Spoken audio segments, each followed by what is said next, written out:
Are you ready, kids? Aye, aye, Captain! I can't hear you! Aye, aye, Captain! Oh,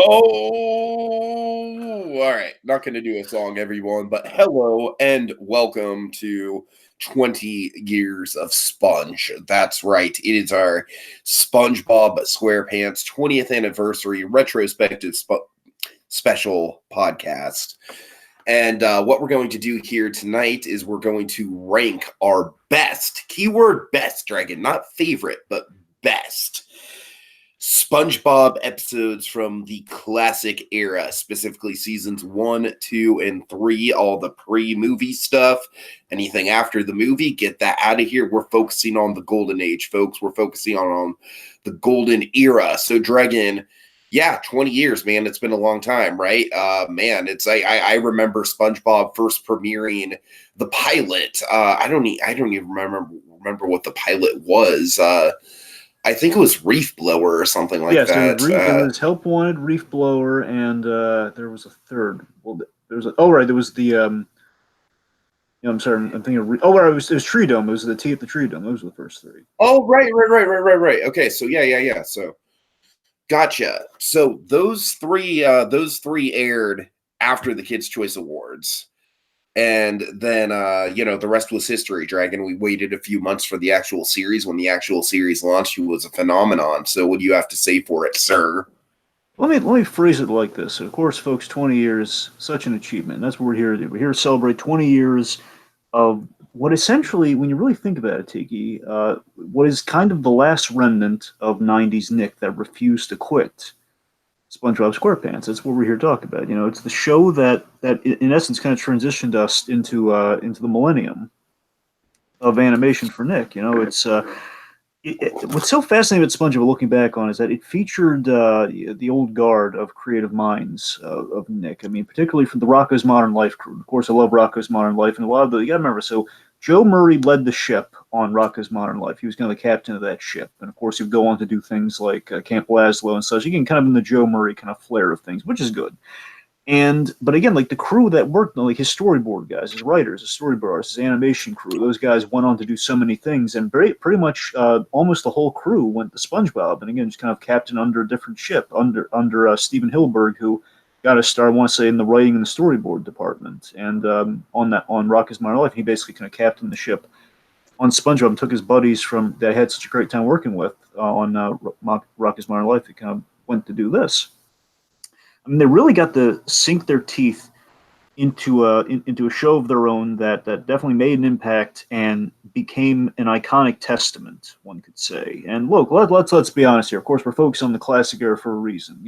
There were dark times for sure in the latter years of SpongeBob. After the movie, there were dark times SpongeBob faced. But you know what? It maintained a hope and an optimism. And again, from what I hear, there's been some improvement here and there. Again, much later than there should have been, but there's been improvement. And we're here focusing on the positive. Because look, I mean, you could even argue a couple seasons after the movie, there were a couple of good seasons there. And like many shows, it kind of drifts off and kind of gets into a space here. But the thing I want to kind of talk up though with that is that, even though SpongeBob had some tumultuous times after the movie, which again, in retrospect, was essentially, as Steven Hillenburg, another prominent reason we're kind of focusing on the classic stuff is as we kind of went through and we did a commentary on it. The SpongeBob SquarePants movie, the first one, that was intended to be kind of the finale for the whole shebang. That was supposed to be the ending as far as the original kind of guard, the original creator saw it, and I think it kind of reflects in the work. And what I'm getting is even after that point, down the line, even SpongeBob at its worst is always a hope that it would kind of get back to that original quality. And it's not like the lost causes we have with something like Family Guy, where again in its early years it was at its finest. And then of course there was kind of a period where again it was kind of reaching a high, just kind of coasting for a few seasons, and then just kind of became this hopeless kind of bomb that's just you're living in the fallout of. That's kind of what Family Guy is now. Where again, there's no hope, and they would abandon hope all who enter here, and of course, it was fairly. It's The Simpsons is less hopeless, but it's far more just like Family Guy is toxic and bad and terrible, but The Simpsons has just straight up been mediocre for decades, Dragon, decades, plural. See, there's stagnant and then there's hopeless, and that's the thing. So Simpsons, I would argue, is probably a little more stagnant. Like nothing's really changing or impressing. They're sitting on the couch. It's pretty much it, you know. Well, kind of a little bit of a pun intended. They're sitting around just like, laying in wait, like, well, we're still on, so now what? And but again, like they're not really like we need to be more edgy. We need to double down and edge like Family Guy to the point of like, what am I watching anymore? This is like it's like a pinata of my once favorite show, just like being hit over and over again. Of course, you also for the Nickelodeon comparison, you have the better equivalent. Like the only thing that SpongeBob, technically, if you want to be uber technical, with the Oh Yeah cartoon days, the Fairly Odd Parents is the only thing that would predate SpongeBob. But I mean, it really becomes a show in 2001, I think. Sure. So I mean, basically, these two shows were kind of like the mirror for each other. And Fairly Odd Parents, from all I can tell, from all I can understand, is kind of it's always assumingly canceled until someone makes a decision. I guess we didn't cancel it. They don't care. Nickelodeon doesn't even care about the Fairly Odd Parents anymore. But SpongeBob has stuck around, being the operative point I've had here, and that's what we're celebrating here. That again, like tonight is focusing on SpongeBob at the height of its power with the classic 3-season run that of course was supposed to be ended with the movie, and of course you gotta remember, folks, this is like 107, roughly 117. They call it segments, but basically every episode kind of breaks down like the shorts, and like something like Reef Blowers like a few minutes. It's not even like a full 11-minute episode. So take the 117 for what you will. The point being 117 installments of SpongeBob. That's a lot of, and let's say this, folks, there's a lot of gold left on the table. So much gold, in fact, we couldn't just we couldn't keep it simple with 10 episodes a pop here. We couldn't play 10 episodes each. We had to, we had to do something, and even broadening it to 20 to reflect the milestone. 20 episodes to reflect 20 years. We're still not doing it all the way. We're not all the way doing it just there, because believe me, there's a lot of gold left on the table, even like the ones that didn't make our list. Literally, probably do mathematically 2 more top 20 episodes. Am I right? Roughly, yeah. I'm saying, because there's in total it's like 117, so it's so like maybe a top 20 and then another top 15. Pretty much.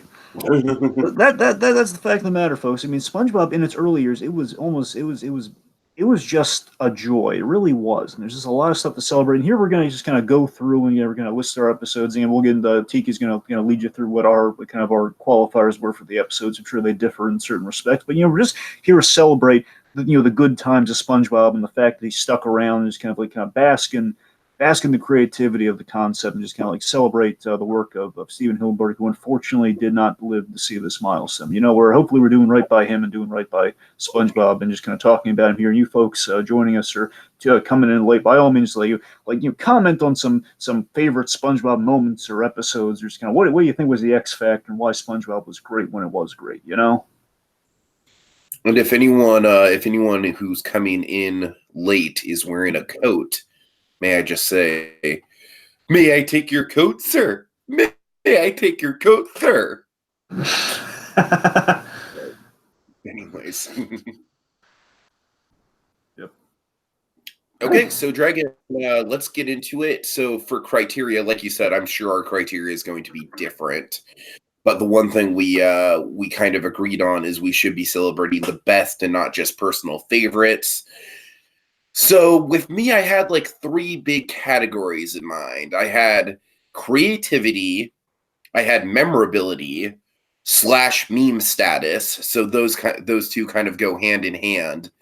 And then I have character interactions and character moments. So these 3 things. So basically we have creativity is kind of like how far the episode pushes itself outside of the boundaries, like what it does with its concept, how it explores it, how outside of the box is a concept to begin with.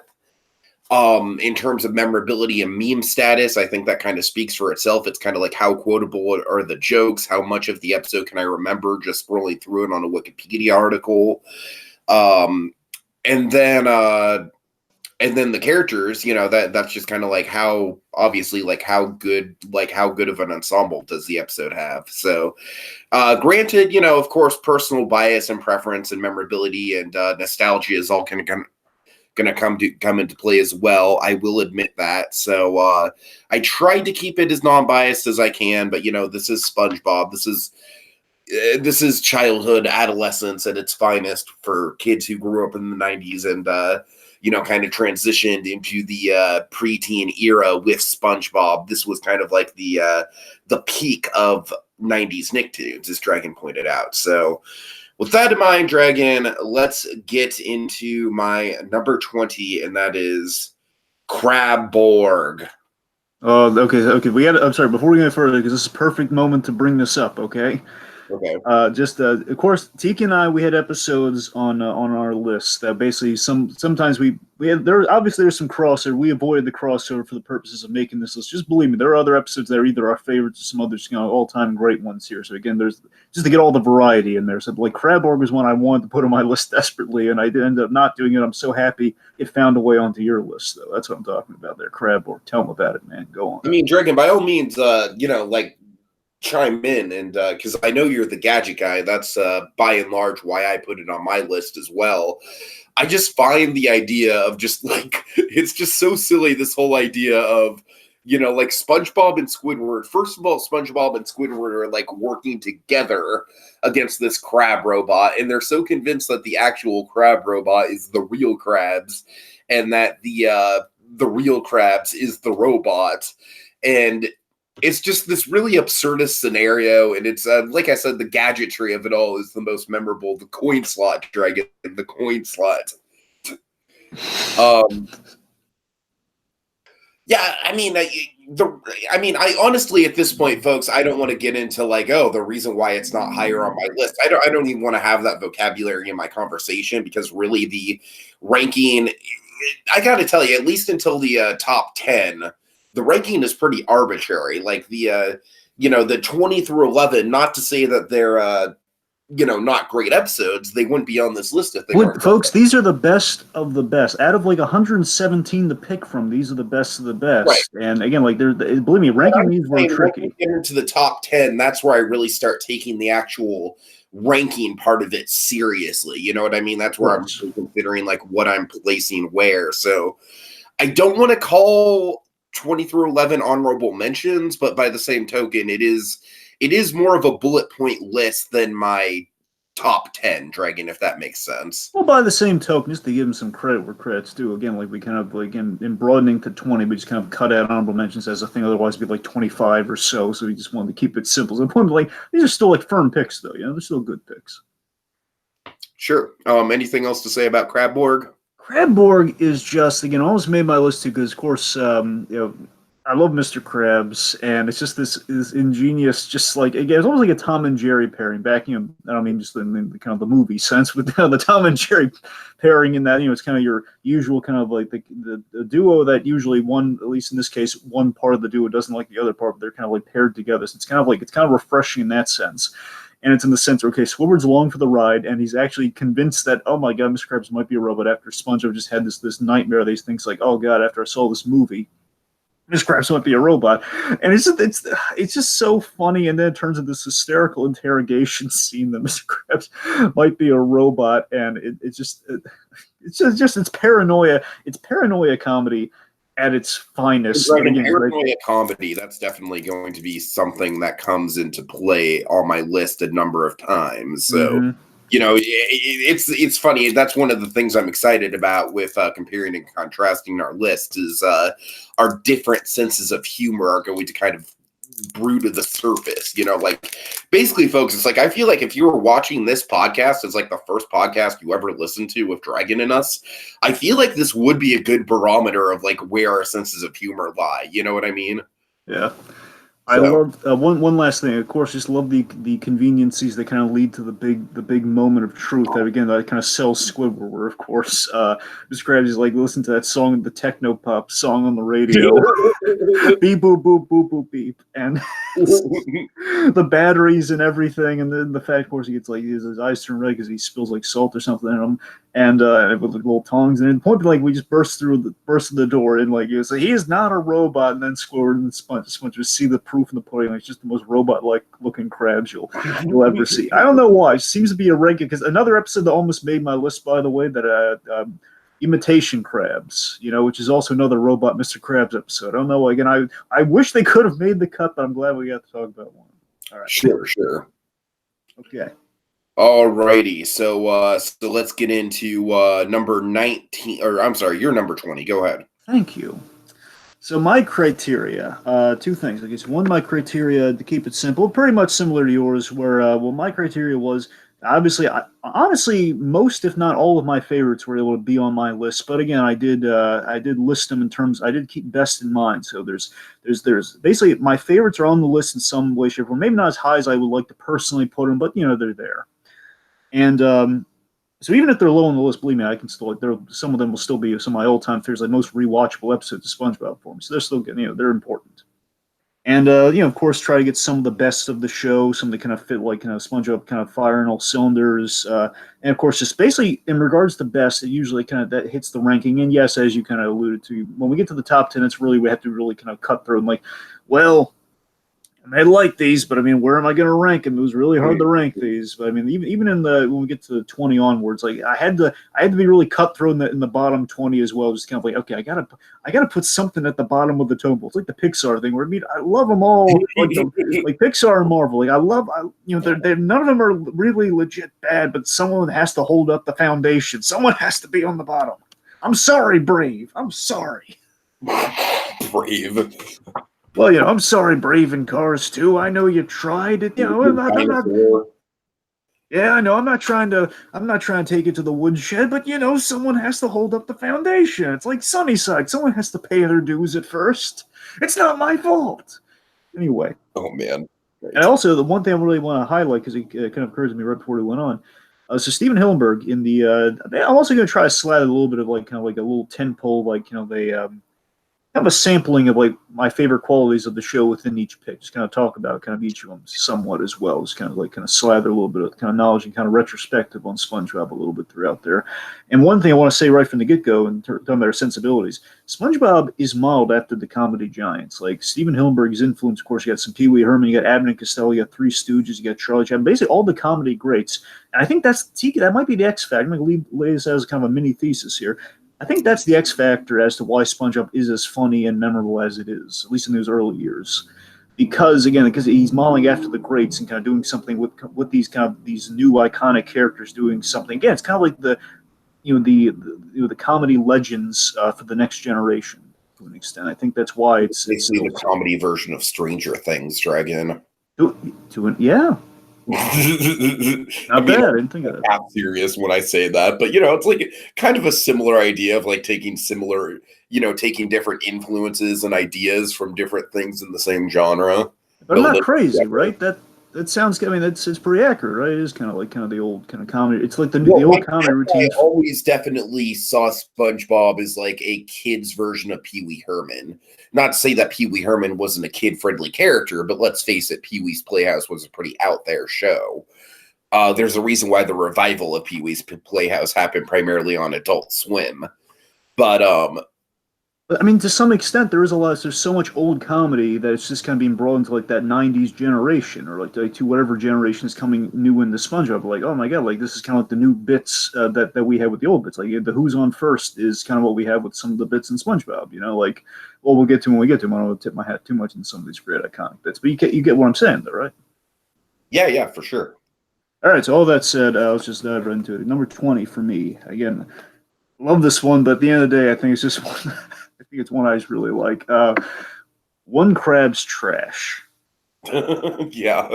Oh, this was a good one. This was another one where I realized like what it was, and I was like, that's a good one. I really like it.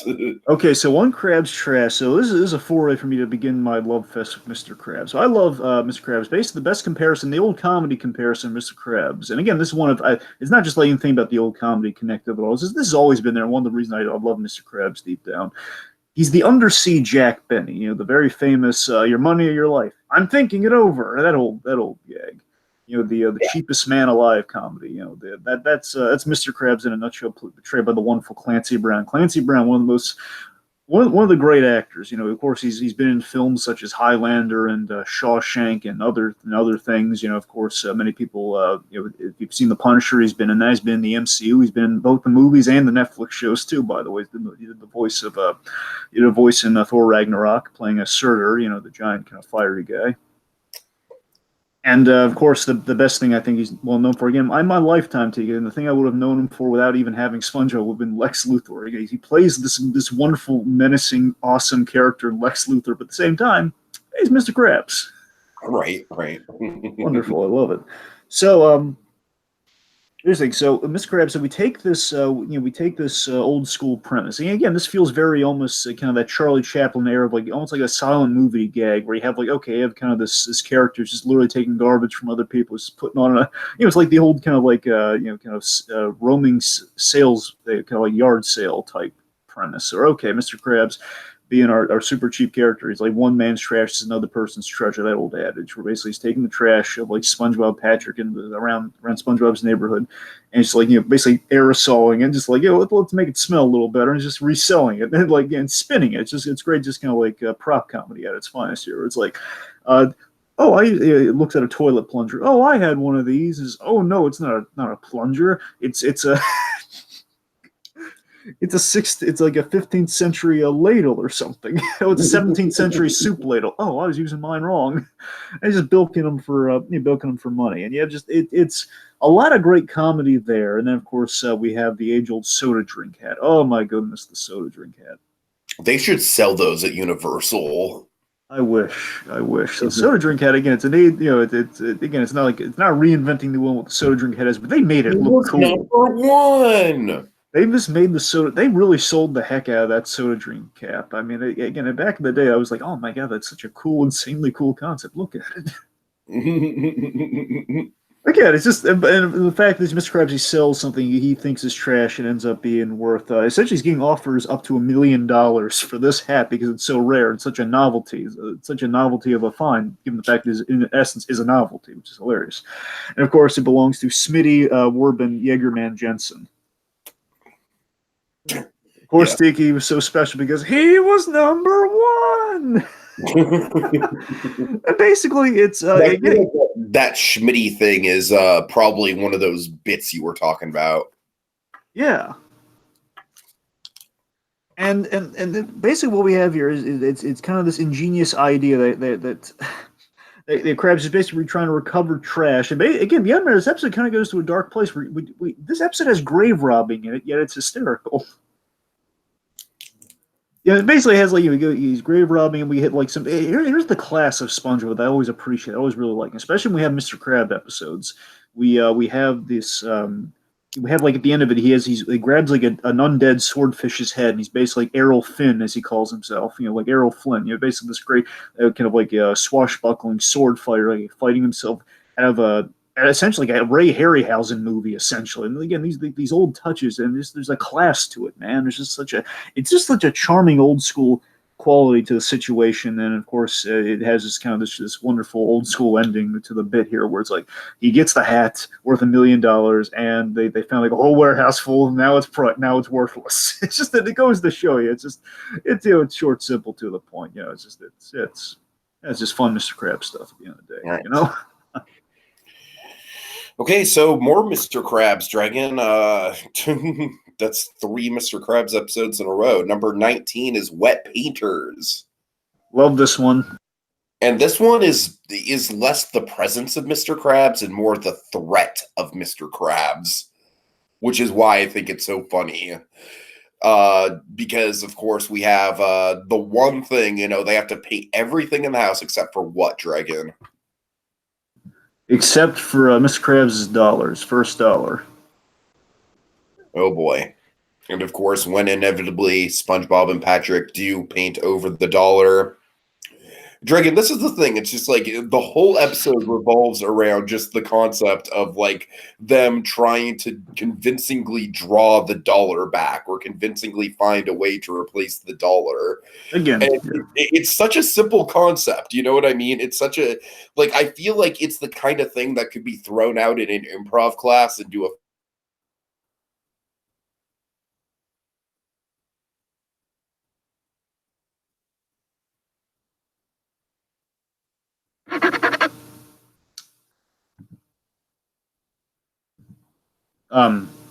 sorry about that.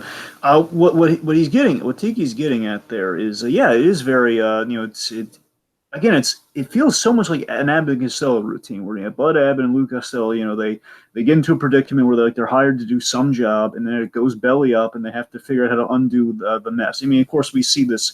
It's kind of the Abbott and Costello of the day, and we have like a Keenan and Kel of for a '90s comparison. We're kind of doing that here with SpongeBob, and it's wonderful because remember, folks, they get like a tiny dab of paint. Tiniest dab in the world. Tiny little. We zoom in on like the minting of the dollar. It's so hilarious, and they're panicking, and there is a great kind of cautionary message to it too, like don't sweat the small stuff. And I mean, it's where just this tiniest little speck gets there, and tiniest little speck gets on that dollar. Sorry, folks. It's so funny. The tiniest little speck gets there, and worrying about it so much, they basically turn the whole dollar, just wiping the paint off. They turn the whole dollar to white the paint, and it's hysterical. And again, it's what I love about it too. What I love especially about it is the fact that we have this. Again, like an episode team, we have a little bit of some. At times, we have some defying the laws of physics comedy here, where someone's okay. We're going to take all the stuff off the walls, and we're going to paint, so we don't get paint on anything. Otherwise, it's our butts. Literally, it's going to be our butts hanging over the mantelpiece, over the fireplace, and basically, Patchy's like stabs into it with a practically stabs into it with a screwdriver, and anyway, at the end of the day, it just kind of blows it up by accident with this hairbrush. Turns into this giant bubble, explodes on the room. Everything's perfect except for that one little speck, and that leads to the panic. It's wonderful.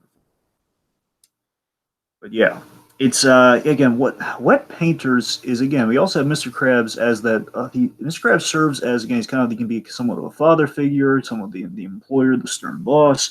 He can also be, again, kind of the authority figure in that there's you don't want to make Mr. Krabs mad. Again, he's going to chop off your butts and hang out his fireplace. There's a reckoning that's going to come with Mr. Krabs. So there's a lot of fun to be had for sure. Absolutely. All right. Let's. I'm going to move on to Let's move on to my number 19. Okay, my number 19 is Mermaid Man and Barnacle Boy 5. That's right, folks. Not the first one, the fifth one. Yes, Mermaid Man and Barnacle Boy number 5. Basically, doing like a number of sequels to the initial Mermaid Man and Barnacle Boy episode, which in itself is great. So this is my third favorite of the Mermaid Man and Barnacle Boy stuff. This one has stakes to it. Honestly, it's like, again, we'll get into this. I have a couple more Mermaid Man and Barnacle Boy picks when we get down. Okay, let me put a pin in that. Tiki, is there anything else you'd like to add on the Wet Painters episode? All right, sorry, I don't know how much you heard before I dropped out because I heard improv class on a tear there, and then I just. Well, I mean, it's just kind of like the type of humor that you would get, like the type of situational comedy where it's like, it's really easy to make gags out of a very simple premise. And that's kind of like the, I like the fact that the episode is kind of like a big jumping off point for a lot of humor based on a very simple situational comedy setup. Absolutely. All right. Anyways. Okay. So Dragon, I'm sorry. Let's get to, or did you already transition to your number 19 or what? Well, yeah, I put a pin in it for you to finish your thoughts on Wet Painters. But my number 19 is Mermaid Man and Barnacle Boy 5. Okay, so I like the Mermaid Man and Barnacle Boy things, but I kind of gave you free reign over them because you're more the superhero person. I feel like you appreciate the culture a little bit more.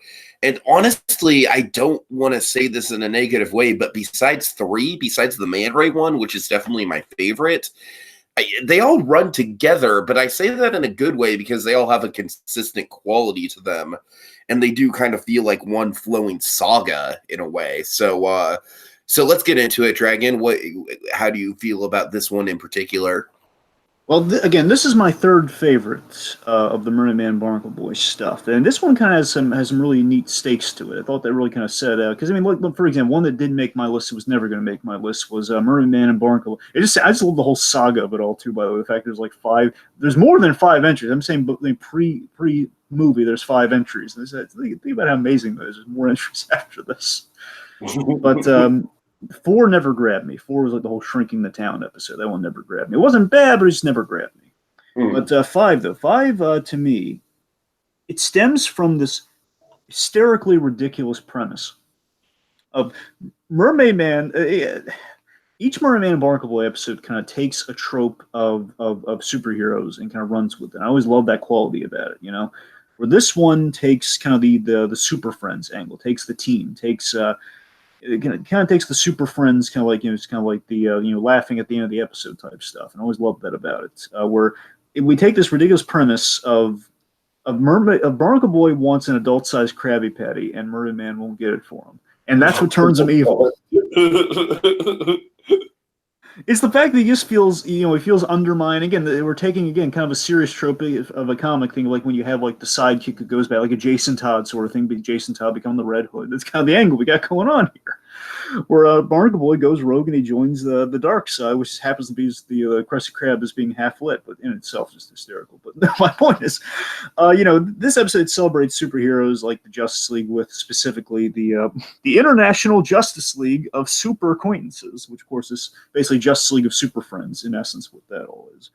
And you know, this one doesn't have as much depth to it as the other Merman and Barnacle Boy episodes that made my list, but it's you know, it's SpongeBob and company as heroes, just very incompetent. As they're incompetent as all get out as superheroes, and it's kind of funny. It's like they're you think they're going to save the day and defeat, you know, Barnacle Boy and the League of Evil, evil, which of course is every villain is lemons. Oh God. Evil. Evil. No, but it's you know, we have like, you know, we have all these pairs of like, you know, the Flash or a Quicksilver type of you know, Captain Magma and Miss Appear and the Elastic Waistband, just all this ridiculous. But again, at its core, though, I think the reason that it kind of beats out the original Merman and Barnacle Boy is not on my list either. So like, it beats out something like that because this one has some.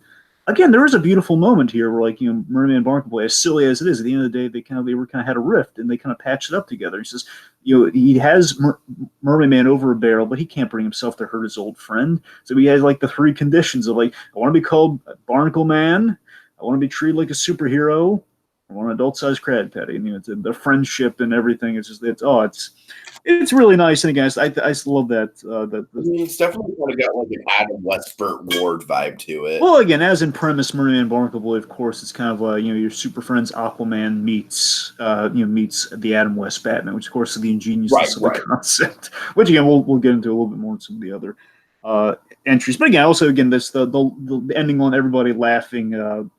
Just exactly like every episode of Super Friends. I was like, well, I'm glad that's over. And they're laughing with their hands on their hips. It's great. And also, of course, they have some great score. And again, we added some dimension to the Merman and Barnacle Boy dynamic. That's the main reason the five made the list, because I love that we added a little bit of, not a lot, but a little bit of dimension to their friendship. And like, you know, like it's not all just kind of like the old men comedy. So it's a little bit more than that. It's kind of nice. Oh. All right. Okay, so number 18 on my list is squirrel jokes. Oh boy. Yeah, so Dragon, this one, honestly, I'm not gonna lie, it's a little bit repetitive, but what I like about it so much is that I like the core premise of it. Like, I love the idea of Krabs opening up like a comedy nightclub in the Krusty Krabs after hours, and like, you know, it's like this kind of like, you know, talent show thing where everyone can kind of bring their shitty acts, and just, you know, Squidward's playing the clarinet, and, you know, and I forget what all the acts are, but of course we get the stand-up comedy stylings of SpongeBob goes awry, offends Sandy. And what I like about this, Dragon, is that I feel like this episode was actually kind of ahead of its time in terms of like, it is one of those things where, I don't know, it's an interesting exploration of how comedy can offend people and how we react to when our comedy offends people, even though we didn't mean it to, and how that can kind of escalate. And Dragon, I don't know, I feel like there's some really important social values to be had in this one. Like I said, I think the two things that really... well, three things. Like I said, I love the initial setup of the talent show and the after hours nightclub quality to the Krusty Krab. I think that's ingenious. It's totally something Krabs would come up with. Number 2, I really like the facial expressions and comedy that we get from SpongeBob with the actual squirrel joke humor of it all. And number 3, like I said, I like the social commentary and the fact that it is kind of looking at the nature of comedy and the nature of stand-up, and how comedy could offend people even if you don't mean it to. So, Dragon, I think it's a very multi-layered episode that I don't even think gets enough credit. Like I said, it's certainly not the best episode. A lot of the jokes get a little repetitive, but I think that's the point, is that the squirrel jokes are obviously repetitive. But, yeah, what are your thoughts on this one, Dragon? I mean, squirrel jokes, I think you're right about kind of the social commentary there. And of course, Sandy is a character. Again, she's like the only one of her kind under the sea, and she's a squirrel underwater. It's not really something that comes naturally. And of course, she's kind of facing a lot of ridicule from SpongeBob's jokes. And I love that SpongeBob's kind of put in a position here where, again, he's not funny naturally, and he, at the end of the episode, he kind of figures out a way to be funny without just kind of like demeaning Sandy. He finds a way of, if you're going to be an insult comic, you can't just stick to insulting one variety of people. Otherwise, especially in the modern days we live in, it would come across as really hateful, really kind of like bigoted or something. Like, no, you can't you can't discriminate. You got to make fun of everybody, including yourself, which he does. And again, so it's a really inventive solution that kind of happens at the end of the episode. Again, the squirrel jokes, it's clever. It's just not one of my favorites personally. That's why it never really crossed my mind to put it on there. But it's a solid one for sure. All right, totally fair. Okay. Number 18 then, right? Yeah. Number 18, Shanghaied. So Shanghaied, this one... Still my favorite line, yes. Lee.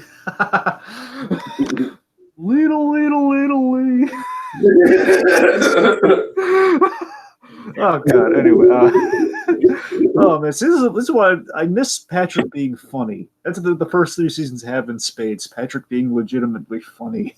Right. Oh yeah, good times. Anyway, so Shanghai's a little lower on the tier here, because this one to me was more. It's kind of more of a novelty pick, honestly. It's not that it's not good. It's just that it's there's a lot of novelty factor in there. Basically, this is a lot of kind of like that early 2000s, kind of late 90s. Like, this is like the Pick Boy generation of Nick, where this episode, because I was so happy I was able to get Patchy in on one of these. So Patchy the Pirate, he factors in this one, and even if you go on Amazon, I was a little worried about this one. I was kind of like, it was fine, but I like that it even makes it to like the official kind of like marketing of this episode, where if you were to stream it somewhere, apparently they keep this part into, which is really a surprise to see. What I remember way back in the days, that Patchy the Pirate, he hosted it's Patchy's Picks, where Tom Kenny dressed as a pirate with kind of this kind of like old school marionette parrot named Potty. God. The idea, he's the president of SpongeBob's fan club. He's the biggest fan, of course. Tom Kenny being the voice of SpongeBob, and it's almost like a kind of a Penelope thing from a. I think Patchy might be one of the most inspired things about early SpongeBob, Dragon. It was one of those things that made SpongeBob kind of like a mixed media show as opposed to something that was just animation. I mean, that plus the fact that we use stock footage galore, right? So and I'm with you. I was geeking out about that too. I mean, as a kid, I was always loved that. Oh man, it's just kind of like we're kind of bridging the two mediums in a way. It's really fun. It's almost kind of like a way better version of what cartoons tried to do in the 80s with stuff like Mario Brothers Super Show and stuff like that. Sure. And that's the thing. Like, I always loved it when Patchy showed up. Like, of course, like a big event that didn't quite make my list, because the episode's kind of it's fine, but it's it's the sponge who could fly. I mean, I love the whole lost episode quality of that, where Patchy finds the lost episode. And of course, in some of the episodes we're going to go through here, some of the DNA of these episodes, some elements of these episodes do, of course, end up in the eventual movie that happens, like that. Where Patchy finds the unearthed lost episode. But again, we're not talking about that one here. But the point being, it's Patchy kind of having like guest tape to the players, like fun stuff like that. Again, completely passe now, but it was delightful. Corny as it was. And of course, the big hook with this one, and the reason that the novelty of it all here is that this had an optional ending. Essentially, I want to say there was like a call-in ending, where you call in which ending you got here. I've seen all 3 variations of the ending.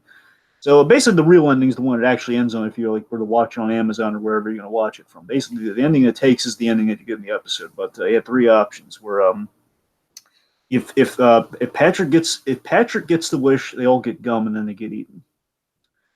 If Squidward gets it, he wishes basically the Dutchman kind of pulls like a kind of a small print on the contract thing, which says, "I wish I never met these guys," and he says, "Oh, hello, my name's Spongebob," and he's Patrick, and he says, "That's not what I meant," and they get eaten. And of course, ultimately, get the ending. We'll get the episode, but. So anyway, so talking about the episode itself, this one is this to me is a proper reintroduction to the Flying Dutchman. Don't get me wrong, the Halloween episode is a fine introduction to Flying Dutchman. This to me is this is my favorite Flying Dutchman episode. Oh yeah, for sure. It's definitely the most memorable. Because you have Brian Doyle Murray, of course, providing the voice of the Flying Dutchman. He just has that rich kind of iconic voice to him. I am the Flying Dutchman.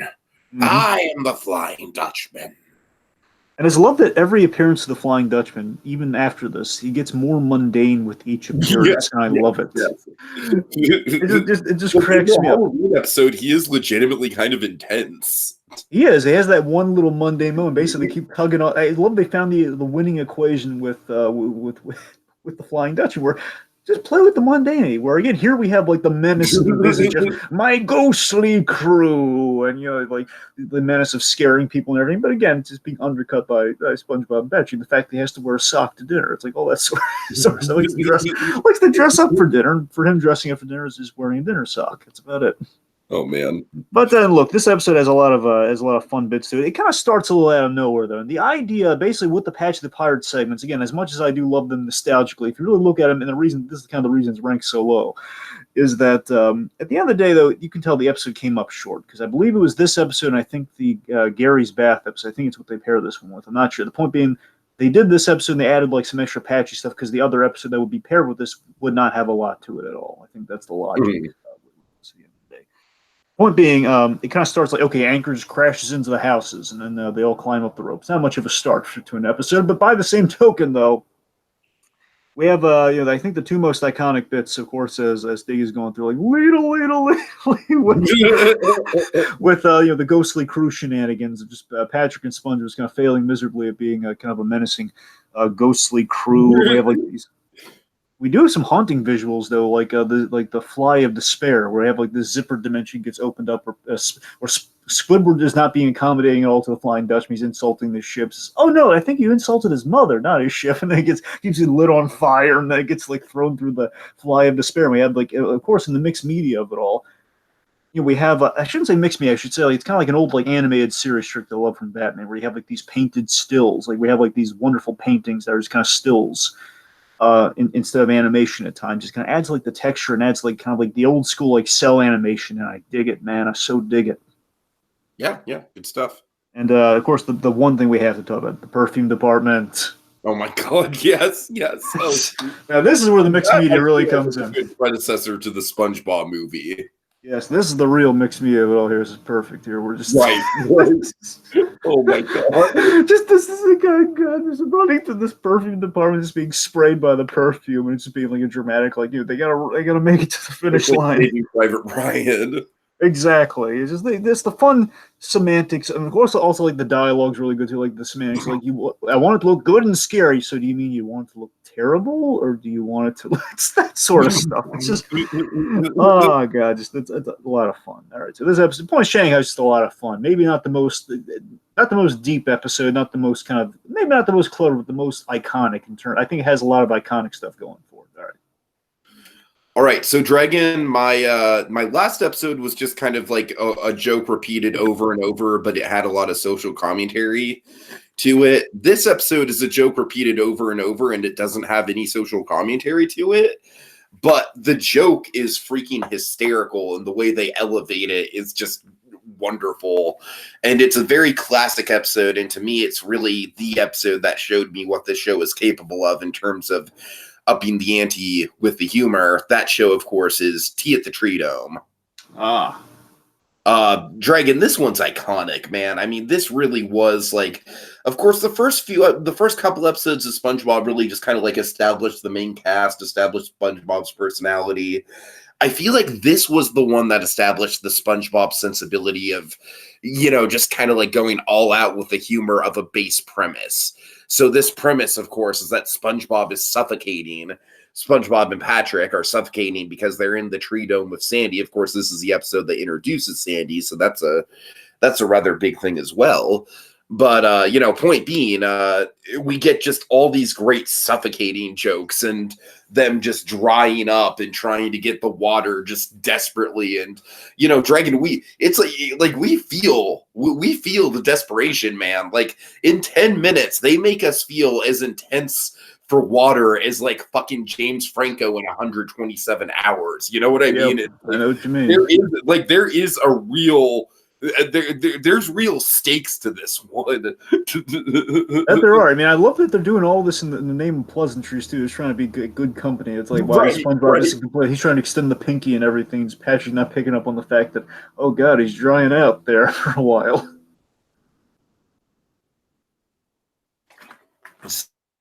So the reason it's not higher is very simple. It's just because, like I said, to me, this was sort of the foundation, folks. Like, there was really nowhere to go but up from here. But it is, to me, a pretty important landmark episode because, not to discount Help Wanted or anything, or Reef Blower, but this, to me, was really the pivotal turning point very, very early on in the show's run, where it's just like, all right, like we can go wild on a premise and have some really dark humor, some really high stakes, some really outlandish kind of over the top animation with SpongeBob and Patrick drying up and the different models and faces that ensures. And of course, like I said, we also introduce a key character and a key location with the Treedome and with Sandy. So not only is it a really freaking funny episode, but it's also a very economic episode in terms of, it's pretty much a lot of exposition about how the location of the Treedome is going to work, with the water helmets at the end being the solution. But it's done in such a funny, over-the-top, dramatic way. Yeah. And of course, I feel like we're going to get at least a couple more Treedome episodes to come in the future. Yep. All right. Number 17 for me. Number 17 for me. So first of all, I got to establish that a number of episodes on my list, many of them will be. I meant to mention this earlier, but since it's going to be the first of the trend, I might as well bring it up here. A number of the episodes that are going to be on my list are Krusty Krab episodes because I love it. Basically, it's the home improvement thing where. Home Improvement's a great show, but the reason I'm there, the reason I'm watching, the best parts of Home Improvement, like if I could fast forward to a part in the episode, it would be the tool time segments. I love the occupational humor. I really do. And with SpongeBob, again, I feel the character is very much identified within his occupation as a fry cook at the Krusty Krab. And to me, that's just where SpongeBob to me is at his best when it's a Krusty Krab episode. But honestly, I could watch the Krusty Krab show personally if I were to ever just kind of simplify SpongeBob. Not to say there aren't other episodes, again, as I just went through a few, like, Shanghaied and Mermaid and Barnacle and such, again, a couple examples of that one. But, there's going to be a number of Krusty Krab episodes, so you've been forewarned. Okay, number 17 is the Krusty Krab training video. Oh, man. Dragon, this was I remember when this first aired, man, this was super outside the box for its time. It was, and here's the thing, I kept going out of my mind where to rank this one, because here's the thing, I personally love this episode. Oh, yeah, I could totally see where personally it would be definitely a big favorite, for sure. Yeah, but at the end of the day, there's again, I'm not saying it's ambitious in a bad way here, it's just, this is one of the episodes that I think only a select few will really fully appreciate, Gimmick, but it's a gimmick that's pulled off really well. Yeah, so again, a few things here. So again, basically Shanghai and this are kind of in good company because again, there's a lot of nostalgia and a lot of personal appeals here. Where I love documentaries and I love the old biography specials, like an A&E biography or an E! True Hollywood Story. You basically go through kind of the life story of something. I love those sorts of things. I do. I live for them. And this one is a big nostalgic pull for the fact that again, I thought.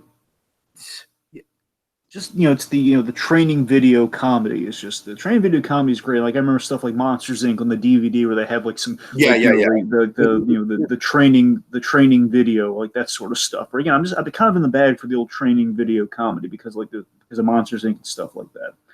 And again, this the writing's really good on this. C.H. Greenblatt did the writing on this. Of course, SpongeBob, as I mentioned, they have a number of talented directors, storyboard artists, and writers, and many with a distinct style. I think C.H. Greenblatt is one of the writers that kind of brings kind of the wit with the writing. I think that this thing, because I actually lifted this a couple places up because the writing's just so good on this episode. I could only put it so high, but I put it as high as I feasibly could. Where it's well written, it's clever. We have a lot of narrator comedy too. Oh god, the narrator is just really funny that we have on this on this episode too. Just sounds like a lot of, and we have like the hoopla, hoopla. It hits him with a brick. Oh, that's a classic bit, Dragon. That's another like who's on fifth bit or who's on fourth. I'm sorry. First. God damn it! I'm sorry. I'm so sorry. I think it's one thing to get it wrong, but fifth and fourth. That's a very quotable bit. Yeah. Yes.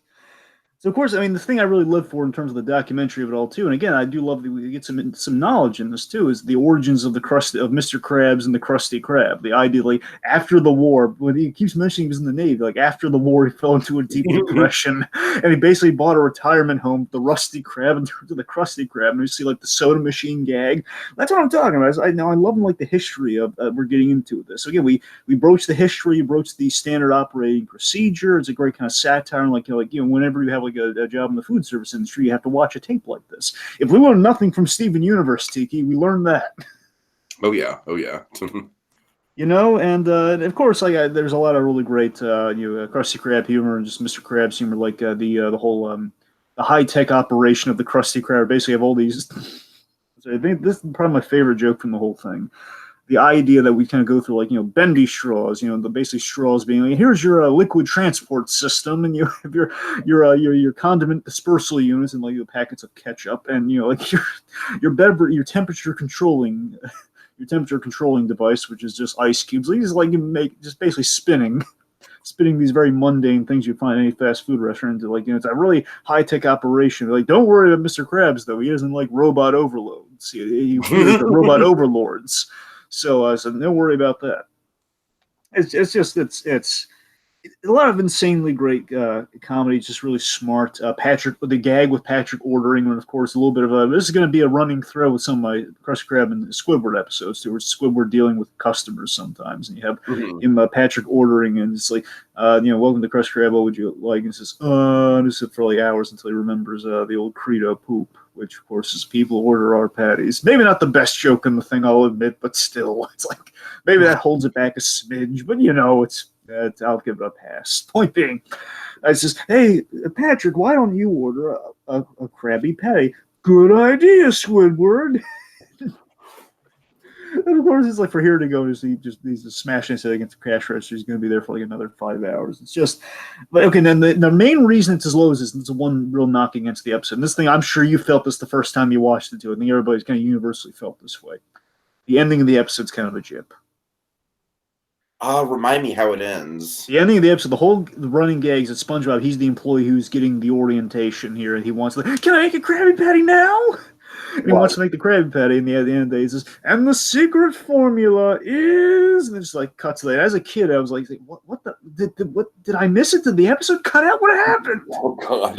And this is universal again. Obviously, it's on purpose. It's a gag, and you absolutely get the humor, and it's just the fact that it's still like, that's an awfully big risk that you took at the end of the episode there. Like, really going to tease up all of that, and the whole episode's been teasing up to like how you make a Krabby Patty. You're not going to show it.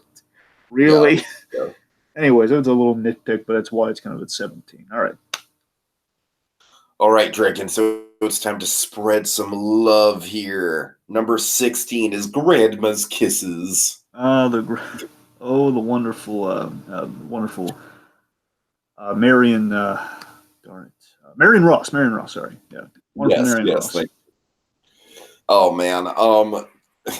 Dragon, here's the thing about this episode is that I can actually like kind of relate to this one, like not so much like the kisses thing, but I can relate to my grandma and parents in general, just kind of like coming into my place of work or coming into my school when I was probably too old for that kind of stuff, and just it being really embarrassing, and they mean well, you know what I mean? But it's like these these people in your life where it's like you love them to death, but God, Grandma, you're showing up at the wrong time and not in front of everyone. And so I don't know. I don't have a ton to say about this one. It's honestly more of a nostalgic favorite because it kind of brings me back to early childhood, honestly, with the, especially with SpongeBob and Patrick trying to one up each other. Just the sideburns and the hat and the cookie, that whole thing. Right. It's just it's just a nice, quick episode that really brings you back to childhood, and it's very sweet, very endearing, and I just love the all the runners throughout it with the actual kiss and how how he can't get the kiss mark out and stuff like that. See, the ending, the reason it, again, that's an excellent episode. Don't get me wrong. The ending always, I think, deep down, the ending always kind of bugs me. Where again, I don't know, it kind of takes the sincerity out of it a little bit, I guess. But then again, I can't say it's a problem with the episode because that's the point where it's the fact that, people are, it's kind of a smarter lesson where, you know what, you're never going to escape the ridicule. If you just have to accept. And that's what the ending of the episode is about, where basically Squidward and all the customers are just kind of like, they're kind of somehow they found SpongeBob's grandmother's house and they're eavesdropping on them. Like that's what I'm saying. That to me has always been kind of a hard buy. Just really be at work. He's just kind of like abandoning his post at this point. Like that's the thing. That's the kind of thing that kind of bugs me. But again, I get what they're saying with it. So it's like it's a nitpick, but it's And look, we're still kind of in the basically this is the last episode of like the kind of like I said, like the second go around. Once we get into my my top 15, we're really gonna kind of I'm gonna have a lot more to say about these next selections. So all right. Okay, you're number 16. Number 16. No Weenies Allowed. Oh, man. Again, kind of a predecessor to the movie in a way. Yep, yes, indeed. Of course, with the tough guy bar, with I believe it was like the tough tug, as it was a tugboat that was kind of like repurposed in the movie. Here, it's the salty spittoon. So, okay, so No Weenies Allowed. This is basically a straightforward comedy premise. We take our undersea Pee Wee Herman-esque character, and he wants to get into the toughest sailor club in Bikini Bottom. He wants to get into the salty spittoon. It almost kind of reminds me of like a Three Stooges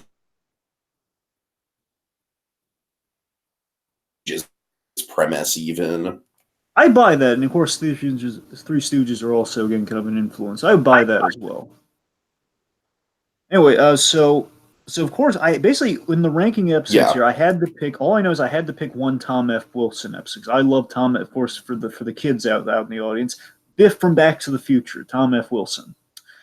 So Tom F. Wilson, he's done a number of voices in SpongeBob. He was in the Bully episode. He's I don't think it's just Finn, but he's the giant flounder who can the giant flounder bully for SpongeBob, that character. Anyway, so Tom F. Wilson again. I love when he shows up on SpongeBob. He has such a distinctive, wonderful voice. Is it and he usually plays these tough guy characters. And we had him here as playing a Reg, just kind of the bouncer and kind of the guy who decides who gets in or not. So this did some great comedy there. I had to at least get one Tom F. Wilson episode there. But this episode, the locations in this episode are really priceless. We have Weenie Hut Jr., Super Weenie Hut Jr., Weenie Hut General, and it's just like all the land gags that we have there, just prices. We have like the promotions of like Double Weenie Mondays or some such stuff, and like the robot waiters. Like a lot of really just cool settings. Just a lot of really cool settings and kind of ways where he's kind of epitomizing just like being literally like fish who look like weenies. That's just it's illogical but just kind of funny, And there, of course, there's some iconic lines in this episode. The one that really jumps to mind is welcome to Salty Spittoon. How tough are you? I had a bowl of nails for breakfast. What's so tough about that? Without any milk. All right, and just without any milk. I mean, It's all the tough guy comedy. Again, it's pretty part of the course, pretty straightforward and simple. Like it's all the ridiculous way SpongeBob tries to get into the said plays. Again, it's pretty straightforward, just kind of funny and iconic with the lines and stuff. And of course, Patrick fighting himself, faking a fight where SpongeBob's beating up, where he's like, "You didn't even touch him." Literally beat him up with his eyeballs. They're just like looking and like, throwing him over himself. It's Patrick throwing a fight awesomely. It's fun absurdity and shenanigans. Not a lot to add. There's no Weenies Allowed. It's a fun one. I basically, this is like an episode I would rewatch out of just sheer joy. Okay. All right, so let's get into my number 15, which I appreciate for its surreal quality and its ambition. And it's pretty early on in the show's run as well, so it's another kind of benchmark episode for that kind of stuff, I think. And that is Sleepy Time, Dragon. Yes, this is a good one. Yeah, so here's the thing, Dragon.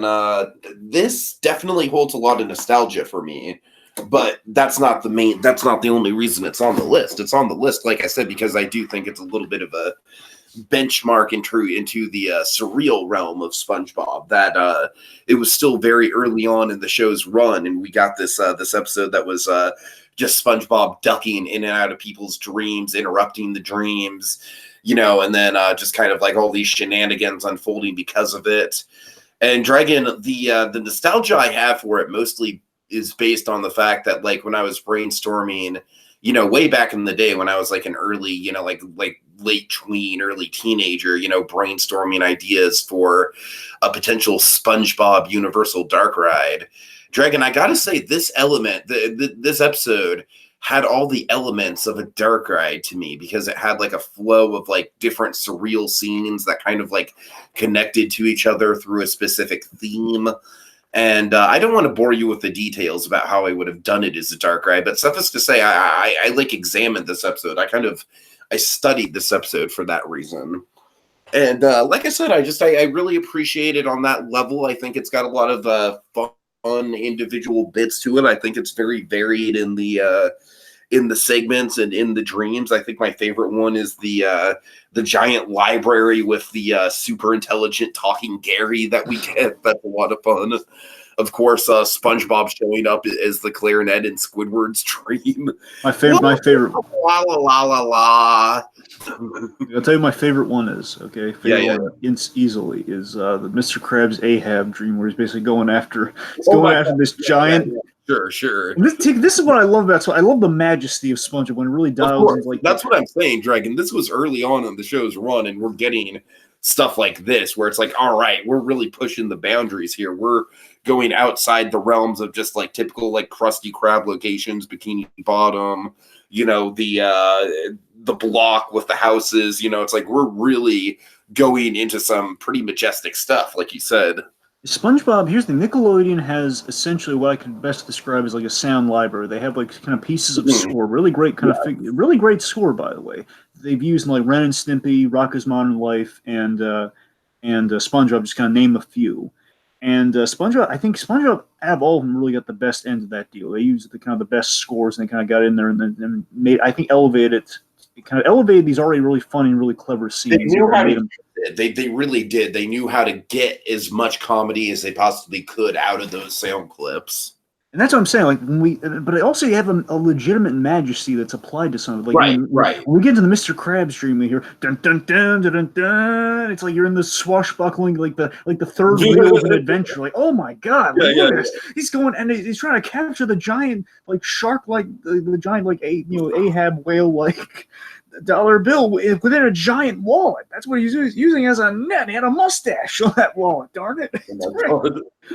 There's just a lot of fun stuff here. Like I said, I do think it's kind of like a benchmark into the show getting into more surreal realms. So very much an important episode in that regard. All right. Your number 15? Number 15. I really wish I could have ranked this one higher, but again, there's a lot of really good stuff 15 onward. Dying for Pie. Oh, man. I gotta tell you, Dragon, I'm kind of disappointed. Like, I'm not chastising you because this was a hard list to make. I know, believe me, I wanted to put it higher, but I'm kind of disappointed this isn't in the top 10. I love this one. Believe me, if I could have, I would have put it in the top. Oh, this is so good, Dragon. This is one of the ones I was thinking about fighting you on, honestly. Yeah, well, again, you should have brought the bargain to the table. We could have, again, there was tons of extras. All right. Anyway, so Dying for Pie, there's to tell you, folks are again, all 20 of these are excellent. Dying for Pie. Dying for Pie is this wonderfully absurd premise with, it sounds like most of these are going to start with, it's a wonderfully absurd premise, but it really is. It's a wonderfully absurd premise. Well, either it's a wonderfully absurd premise or it's a wonderfully simple sitcom premise. Yeah, it's one of those two. Honestly, one of the two. Yeah, but again, that's not a bad thing. Yeah. So anyway, regardless, you have kind of this wonderfully absurd premise with an undercurrent of pathos. I think there's an undercurrent of true pathos to this episode. I think that's the thing that really makes it stand out, where you have employee. So let me just lay out the premise here for you. So it's employee brotherhood day. Oh my god! Basically, you have to get it on the fly. You have to get a gift you have to hand make a gift for your coworker. And Squidward, of course, this is just kind of sprung on him, and mainly he's the reason for it. It's like, come on, Squidward, you got to make the boy something. And of course, he doesn't want to make anything, so he's trying to, what can I get him on the fly? What can I buy? A little twerp, a gumball or something. And he doesn't get a gumball outside just by happenstance. I'm not making this up. Happenstance. There's a band of pirates who are loading, I guess they're basically loading a sack full of what we think are pies, but in reality, these are not ordinary. Eyeing in the boat. Yes. And again, these are guidelines. So these pies. Oh god! And they're pie bombs. Holy shit! What an incredible weapon for Harry Osborn. Exactly. And that's what I'm saying. These pies, they're bombs. That's a rabbit hole, Dragon. Let's not jump down that. The fact of the matter is, folks, these are bombs baked into pies that are sold for $25. And it's just, oh god. And of course, it's that absurdity in itself, like just by happenstance outside, pirates with pies that have bombs. Explosive pies sold for $25. Just the point of SpongeBob, he's gifted this pie, and we've learned through Mr. Krabs. And maybe that's why Pie doesn't want pie on his cake. Maybe. No, but in all seriousness, though, I love that, again, like, we demonstrate this. I love when we demonstrate the kind of the lethalness of this pie, too. Like, Mr. Krabs, like, he tries to sample it, and, of course, it blows, like, the animation on the explosion is great. It blows a giant hole in his wall. It's, again, there's a danger associated with this pie. And then, of course, we're led to believe that SpongeBob has eaten the pie. And that pretty much leads to kind of an end of Mice and Men. That's it, folks. That's the end of the show. And obviously, in the likelihood, again, if you're a kid or you're just naive enough, just can be wrapped up in the episode. It's like, oh my god, no, SpongeBob, no, he's gonna blow up, no. and again, you're in Squidward's mindset here. Basically, you get into this of Mice and Men finale of the episode here, where basically I'm gonna make SpongeBob's last time on Earth, his last day on Earth, to become number one. I'm gonna do what he wants, and it's Squidward is granting SpongeBob's dying wishes. And it's the dynamic between Squidward and SpongeBob here is great. It's really put into perspective in this episode here, where SpongeBob's character never truly did, again, in the early episodes, folks, bear in mind, the early seasons, never did wrong by Squidward. He always tried to do right by him. He did. Anything he did to him was really still out of love. Right. Again, early seasons. And of course, what does Squidward do? He ends up killing SpongeBob, and he has to live with the guilt of that for the episode. And again, Roger Bumpus, of course, is the actor who can portray Squidward. And again, he really brings a lot of. He really does, man. There's a really great vocal performance in this episode, where the way he just kind of brings about the whole, again, he's basically trying to coddle SpongeBob here by just kind of going along with things for a change. He's basically playing the opposite of what he usually plays as the character. We, of course, have this in the logic of what the character would do within the situation. Exactly. And of course, we have this hilarious montage of like kind of these list items. Like, this is all the best stuff's written in red. Everything's written in red. I know. Anyway, but we have like this great montage. Of course, I think one of the funniest things for me is I'm going to introduce the second item on the list. I think might be my favorite. After he's introduced his best friend Squid to everybody in Bikini Bottom, what's the next thing on the list? Introduce my best friend Squid to everybody in Bikini Bottom wearing a salmon suit. The fact that it's the second thing on the list is what cracks me up. It's literally like, after we've just done that, wear a salmon suit. Right. This episode is just like kind of like filled with those absurdist premises, but by the same token, like you laid out, it gets you invested. It's like if you're a kid that doesn't know any better, this episode could be like a goodbye Pikachu sort of situation where you think it's a huge status quo changer in the moment. But again, as kind of like gripping as it is, you still have like these gags of like I've seen it 11 times. 11 times.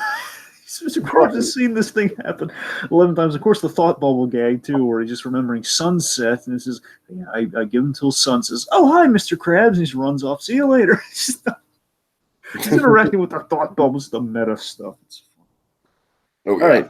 All right. But the point is, like, Dying for Pie, it's a time tested classic, but there are going to be a lot of time tested classics here. I'm sorry. All right. Okay, number 14 for me, Dragon, is Patty Hype. I love this one. I really, again, this is like one again. Here's the thing: if we could have haggled, maybe I could have put this one on my list. I don't know. But Patty Hype's a great one. I don't have a ton to say about this one, Dragon, but it's once again. I feel like this is a simple premise that becomes absurd. You know what I mean? It is. Like, it starts off on a very grounded level where SpongeBob just has a really simple idea for the patties, which is just to essentially just put food coloring in the patties, just like non-poisonous food coloring, probably the same thing that Universal Studios does to make green eggs and ham, I imagine. Or like kind of the Shamrock Shake of roll, Right, exactly. And just make pretty patties. And of course, Squidward and Mr. Krabs just mock this mercilessly until, lo and behold, he sets up a stand on his neighborhood block, and it becomes a huge overnight media success. And then the episode takes a 180 turn into a Buddhist street with everyone. What happens, Dragon? What happens? Okay, so it's insanely successful, and I'm sorry, real quick, my favorite gag in the whole thing is the fact that they're so successful. They're so successful. Mr. Krabs is watching this unfold on TV before his eyes, like the spider stealing the popcorn. He's just watching this unfold on TV, and they're so successful that I love how stupid they are on the TV. Or saying like, well, we made so much money, we decided to give it all away, and we see like people just going up to a stand with Patrick just giving away bags full of money. He says, "I'm getting in line again." It's just that's when Mr. Krabs draws the line. He freaks out. They're giving away money. He gets out there, and the idea is that it's an overnight success. It's, it's a good idea to give away money, but that's a very irresponsible way to do it. Oh god. Anyways, it's just hysterical. But the point being, so Mr. Krabs, he wants in on the action. Basically, he my other favorite thing in the episode is, again, there's this really kind of sweet Willy Wonka in the Chocolate Factory moment where Mr. Krabs gives SpongeBob, he trades SpongeBob the stand for the Krusty Krab. He gives him the keys to the Krusty Krab. Right, yeah. It is kind of a beautiful moment. That's the thing. This episode does have a build to it. You know what I mean? It's like, once again, in that moment, if you don't know any better and you're just a kid, you think that's a status quo changer right there. Like, that's a big thing. Oh, how naive we were, but yes. But yeah, and of course, ultimately the thing is that apparently these police there's an aftermath here where basically they will color code your tongue and you can't get rid of it, so they'll color code something on you. And Mr. Krabs is being chased by Angry Mom, of course, because he traded the Krusty Krab, and SpongeBob in his running of the Krusty Krab, he's just he's having fun. Like, isn't he like rubbing the Pickles together? Because he loves the sound. He loves that tiny little sound when you rub the two Pickles together. It's just like the little squeaky sound. Oh god! Oh man, it's great. Yeah, really delightful. Like I said, the core thing that makes this episode work, I think, is that it's a really simple premise of just like, like someone having an idea for an offshoot of a fast food brand, and then that offshoot being really successful, but then they just play it like just to an absurdist level, and when Krabs gets involved, it just goes up to 11. So, yeah. That takes us to number 14 for me then. Yes. Which would be the Fry Cook games. Oh, okay. Nice. All right, so the Fry Cook Games, if I recall correctly, this is a Dan Povenmire episode. Of course, went on to do Phineas and Ferb and Family Guy when it was good. And yeah, Povenmire, man, he brings basically Povenmire brings the broad comedy and he brings well boarded comedy because this episode is so well boarded. Just how every sequence, like it all just kind of it's all just very it just has a really good flow to it. This episode is just so well structured, has a really good flow to which it's simple and direct. Where it's simple and direct from like a really kind of absurdly funny premise here, not absurdly in terms of like beyond their own belief, but just absurdly how we kind of scaled and made it such an upscale thing. Uh-huh. Where basically it's kind of an Olympic. There's a Fry Cook Olympics, and Mr. Krabs and Plankton have this history of competing against each other. And I love that history that's applied to it. The fact they've competed against each other and won. They've kind of like shown each other up on the other year from basically on differing years. And Patrick is hired by Plankton. He's very proud about it. Of course, Patrick kind of seeking employment in the fry cook, in kind of a fry cook capacity. He's always really pleased with that. And of course, it's kind of a runner with Patrick. Of course, he's never hired by the Krusty Krab, or at least if he's hired, it doesn't last long. So, of course, he's hired by the Chum Bucket. So, one, of course, there's so many great gags in this. One being the build-up gag. I think probably one of the most iconic gags from this is the build-up gag, where it's Plankton just saying, "For those of you with weak constitutions, you may want to leave now." And versus, "I gotta get out of here. Too late." And we have this giant guy, this giant imposing fish, crashes through the entryway, and there was just this big guy who's really holding the real guy, Patrick Stars, like this, like a little baby holder, like a little. Oh my god! Or his little like baby carrying straps, I guess. Yeah, that's classic. That's classic for sure. But that in itself is just hysterical. We have a lot of really great gags and some wonderful food-related gags, like the ice cream challenge, like the dessert challenge, where basically they both dive into becoming an ice cream treat. And then we at this point we have like this montage, like where we see them like performing all sorts of these absurd kind of fry cook or food related things, like they're wearing Carmen Miranda hats and everything. Like they're I think there's like a thing where like they're relaying trays like to a finish line. A lot of really ultimately pays off in the big coup d'etat event, the bun wrestling. Oh, the bun wrestling. So bun wrestling. Basically, the episode at its core, and what we kind of see through the whole of it, but especially with bun wrestling, is the whole episode is about good sportsmanship and friendship, and the idea of like, I guess the moral of the story is like, don't become a competitive rivalry like Krabs and Plankton have. Okay, don't let your friendship go to that level. Okay, it's just a game. Just have fun, just playing the games with each other. Don't take things personally. Basically, they're being spun by their kind of coaches in their corners here. Like, remember, he called you yellow. And remember, he called you pink, and it's so ridiculous. Like what they're really getting angry over here is, well, you are yellow, right. Regardless, and of course, like Patchy saying, like being a frog, he's basically flip the patty over and all that sort of stuff. So the idea is like, again, it's kind of like you want a good gamesmanship whenever you kind of compete in a competitive thing. It's a good moral here. And of course, I think the funniest line from this thing, the most quotable line is, "My name's not Red."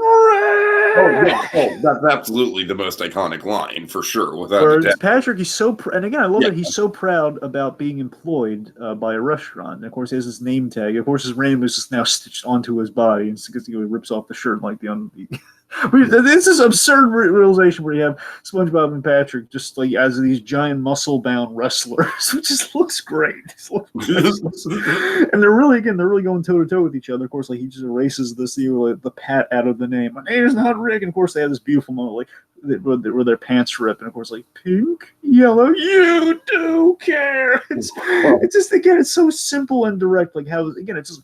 It honestly just feels like 3 to 4 sequences that are bored. Again, this is an example of SpongeBob doing a lot with 11 minutes, and I think again, not the deepest episode, but again, there are some layers there, and it's just kind of on the surface very funny. It's really kind of absurdist, and it's cool. Yeah, definitely. All right. Okay, man. Next one, I'm honestly surprised I didn't have higher. But I love the core premise of it, and it contains one of my favorite gags ever in the show. The pizza time, pizza delivery. Are you really? You didn't put it higher? No, it's not. It's number 13. Oh, wow. Wow, you sound like that's a big scandal. That is, man. That is a big scandal. Yeah. Dragon, what did we already talk about, man? I know. You're right. I mean, hard. you're right. That's why I'm not casting any stones. Like, I'm I'm just saying looking at my list now, and I'm just like, yeah. I mean, I got to tell you, there's there's nothing in here like like maybe if I switched number 13 and number 11, then maybe. But I got to tell you, especially looking at my top 10, there's nothing that I could take out of my top 10. But you feel my dying for pie pain now, right? I do. Yeah. I'm saying. I mean, wow. I mean, have you of all people? I'm surprised. But I know. But yeah, this is an excellent episode, man. Tell me about it. I mean, yeah, it really is a great episode. It's a great like road trip episode for SpongeBob and Squidward. Of course, we have Dragon. Honestly, the thing that kind of took it out of the top 10 for me was just the song. As funny as it does get a little repetitive and it does get a little grating after a while. I will admit that for sure. But I mean, just first of all, I just like I said, I really like the scope and the stakes of the episode. Like we really do feel like we're kind of on this this Muppet movie style road trip with Squidward and SpongeBob, and like making all these stops. It's again chalk that up to kind of like a something that we would eventually get in the movie with the road trip quality. Oh yeah. But Dragon, the creme de la creme, like honestly, I gotta tell you, the reason why this moment is the moment that is the reason why this is on my list. The drink, man. The drink. Yeah, this is a big running gag. Tiki loves this bit. I love the drink gag. You know why I love the drink gag, Dragon? Is it big? Why do you love the drink gag? Because it's super relatable, man. I am totally on this guy's side, Dragon. That's why I love it. This guy has a totally irrational reaction to it. But at the same time, I am right there with him. If a pizza, like if I specifically ordered a drink and the pizza delivery guy came and he didn't, Dragon, I would probably order, I would probably echo the exact words that he echoes, which is, and I quote, no drink? No drink? How am I supposed to eat this pizza without my drink? See, I love that. Tiki, you and I are just complete opposites in this regard. Because I would never order a drink when I get something. Destination, essentially. Sorry? Is it a you love the journey and I love the destination type thing? No. It's the fact that like I would never, order something. When having something delivered, I would never order a drink with it. Well, look, I mean, I'm just saying if it's like late at night and we don't have, I'm craving like a freaking root beer or a Dr. Pepper or something, like if it's like a 20 ounce, whatever. If it's a 2 liter, if I order a 2 liter specifically from Domino's or something and they forget it, and it's like for a party or something like that, and I have like people relying on me to get them their damn soda, Dragon, that's a problem. Fair enough. But I mean, what's so fascinating to me though is the fact that again, when you bring up that drink moment, and I remember like the very first time you ever brought that up, and you think that when you bring up the drink moment, see, my presumption would be like you really love the big emotional crux that follows that drink moment. But no, but sir, we got to talk about that though. Again, that's like a huge moment for Squidward. Squidward's again, to me that's what the big standout moment. Of course, you have like the fun road trip comedy. The fact they drive a boulder like the pioneers did apparently, and the fact it's a multi-purpose pizza that can turn into a parachute and do all this. So it's the fact that Mr. Krabs can it's like the idea like. I haven't seen a gag like this since I've watched The Tuxedo Man, where again a place that's like known for burgers, known for a specific sandwich makes a pizza. And it's the fact it's just we don't even serve pizza. You see Miss Krabs like in an instant makes a pizza. It's a Krusty Krab pizza. It's wonderful. And but seriously, the crux of it all here, where again SpongeBob, he's the one he's trying to fend off Squidward from eating the darn pizza when they get stranded. All of this, he gets the door slammed in his face, and SpongeBob, this chipper, earnest character, he's just so happy-go-lucky, he's just utterly crying and is just bereft, and it's just and Squidward, this character, is always just so against SpongeBob on a regular basis, always like kind of writing off SpongeBob, always kind of like annoyed by SpongeBob. He just sees like Sponge, And he's so like I just love how Squid means business there, and he grabs it. We have like dun dun dun dun dun dun. We kind of again we're using the music cues just right here. Okay, Squidward means business. This one's on the house, like slams it right in that guy's face. It's like Squidward's like doing the right thing, man. Squidward doing right by Sponge. Again, it's one of those rare fleeting moments for that character, and it's just such a powerful, like cathartic moment. Like yes, Squidward, you're doing the right thing. Yeah, and of course, ultimately the payoff is like, well, we still have some work to do. And we can go into taking the day off and then driving them home on the boulder. Which you can drive a boat. Can't drive a boatmobile, but you can drive a boulder. But again, pizza delivery is wonderful. Pizza time. Yep. All right, Dragon, you're number 13. Club Spongebob. Okay. Club Spongebob. This is a good one. This is a Walt Dorn special. Walt Dorn, one of the he went on to do some DreamWorks stuff, specifically the Shrek movies. Of course, he did boarding on the first Shrek movie, and of course, he ended up. I know he did the boarding, and he also did the voice of Rumpelstiltskin when we got to Shrek. Right. We got to Shrek boarding. Again, he was a good part of that movie, though. Anyway, so the point is, Walt Dorn, kind of storyboard extraordinary. Basically, I think with Walt Dorn episodes, I think we can see when he's really just kind of laying at the crux of this. It's a simple, direct, character-driven episode where it's just a lot of just character-driven fun, like deriving from these characters that we've set up in this show. Where it's pretty much Squidward is stranded with the members of the club here. They basically went to this giant little tree house, like on this kelp thing. He's kind of launched them into this this kelp forest. And of course, there's a real thing about it. And this is an example of kind of following the core roots of the show here, where again it's it's undersea hilarity. Where again we're using the setting here. Where kelp forests are a real thing. Like the best example, like the layout for is like Finding Dory, like the whole kelp forest idea is like a real thing you can find under the sea here. It's kind of turning like a general forest where you get lost in, like a maze-like forest. So. It's just kind of a funny take on being stranded, and then of course they kind of starve and it's there for a while. And of course, the funniest gag, the most standout thing, really elevates this: the magic conch shell. Yes. Oh God, I love the magic conch shell. It's just the idea of like kind of a magic 8-ball, sort of like kind of an audio version of a magic 8-ball. Where again, they're listening to this thing. What should we do? Nothing. And just sitting there and waiting and doing nothing. Of course, Squidward's like mocking them. He's very very cocksure of himself. It's like, oh look, he's basically turning a bug into food. And of course, just by happenstance, this picnic company they drop the loads. This wonderful feast of really great food animation. That's another thing I want to talk about with SpongeBob. SpongeBob has some of the finest food animation you're going to find.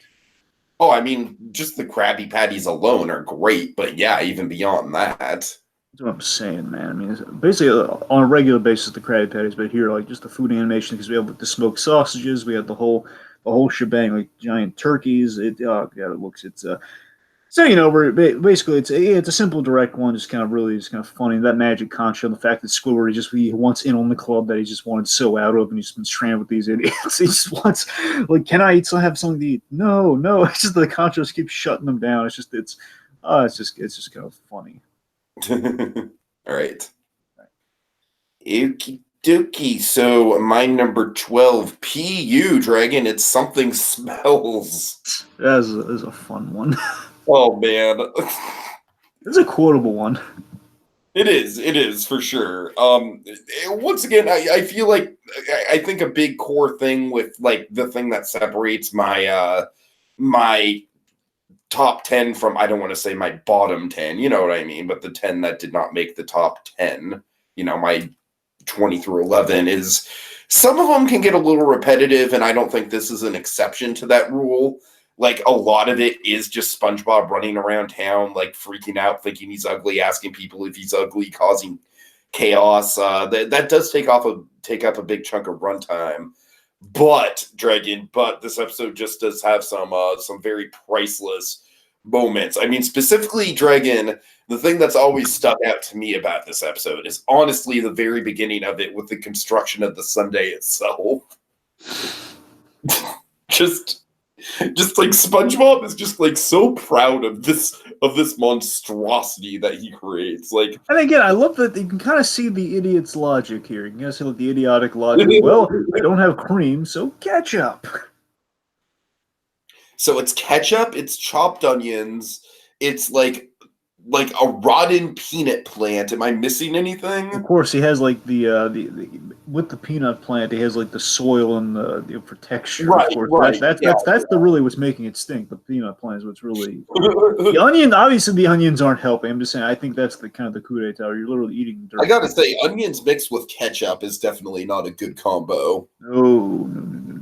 Like, I gotta tell you, in retrospect, just now thinking about it, like, oh my god, that really does paint like just mentioning the ingredients just kind of paints a horrific smell in your mind's eye already. It does, What that might be, because you have like that. Couch is one of those things that has like an aftermath that will follow. You know, it's like even just, if it gets on anything, there's going to be that smell. Then the onions, of course, adding like the big pungency, and then you have like literally the dirt and just like the you know, maybe manure in there. I don't know. It's so good. It does, like, that's what I'm saying, Dragon. With the construction of the sundae itself and that opening segment, it just paints this vivid picture in your mind's eye of exactly what his breath is going to smell like. And then throughout the episode, they just F it run with it. And it's glorious. And of course, we have, you know, the list, gotta work. Oh no, this is my workday list. I need to pull out a Sunday list. Step 1, say hello to everyone at Bikini Bottom. Dragon, apparently SpongeBob really likes saying hello to people in Bikini Bottom. Yeah. So, of course, we get just this, you know, him just causing car accidents and just like classic, like, my eyes. And, but of course, the most memorable one in this segment is, like the band, like, hi tuba player, hi drummer, hi didgeridoo player, and hello Dolly. Because he creates like this giant, like I believe it's like a giant bowling ball of, it's like a boulder. It's basically like an Indiana Jones boulder of stench. It rolls over the whole marching band. And then, of course, as the episode, we kind of hit the midway point. We have him in like the Phantom of the Opera mode, as he's sort of like thinking that his ugliness is what's causing it. It's ingenious misunderstanding comedy where he thinks it's like because he's ugly, where yeah, it's just because he stinks.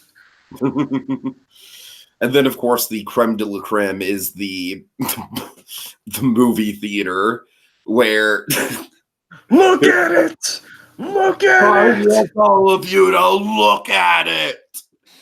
Dragon, that's another one that I've definitely used on the podcast before. And the ugliest Barnacle, too. Just the ugliest. Oh my god, Barnacle is priceless. Thank you for bringing that up, yes. Brad's just trying to lift up the spirits by telling like an uplift, like almost like an ugly duckling. Time there was an ugly Barnacle. He was so ugly, everyone died. The end. Oh goodness. Yeah, great stuff there. Great stuff. Let's see, what else do we and then at the movie theater, of course, one of the big things is Patrick catching the ugly. Oh sure, that self-esteem stuff works for you, SpongeBob. But I was one of the beautiful people. I just love it. This is always the ingenious thing with Patrick Britain. Right, the movie got this so well too. The idea that Patrick thinks so highly of himself, like as far as Patrick, right. SpongeBob and Patrick are concerned, like SpongeBob considers Patrick like a smart buddy that he knows, and that's the thing. Patrick thinks of himself as just kind of this beautiful mecca of like he thinks he's the idea man of the group. Uh-huh. Basically, he's like Lloyd Christmas from Dumb and Dumber. He thinks he's the smart one of the two. Yeah. All right, let's see. And then, of course, we get the famous ending. We stink! We stink! We stink! Is that what they call it? All right. Just all in all, Dragon, honestly, this episode we're reaching the territory here where this episode very easily could have gotten into the top 10. It's all around a lot of fun. The only reason it's not in the top 10 is because, like I said, it is a little repetitive. We have a few, we basically have 2 montages in a row of first of all, the SpongeBob saying hi montage and then the I'm ugly montage. It kind of hits the same beats.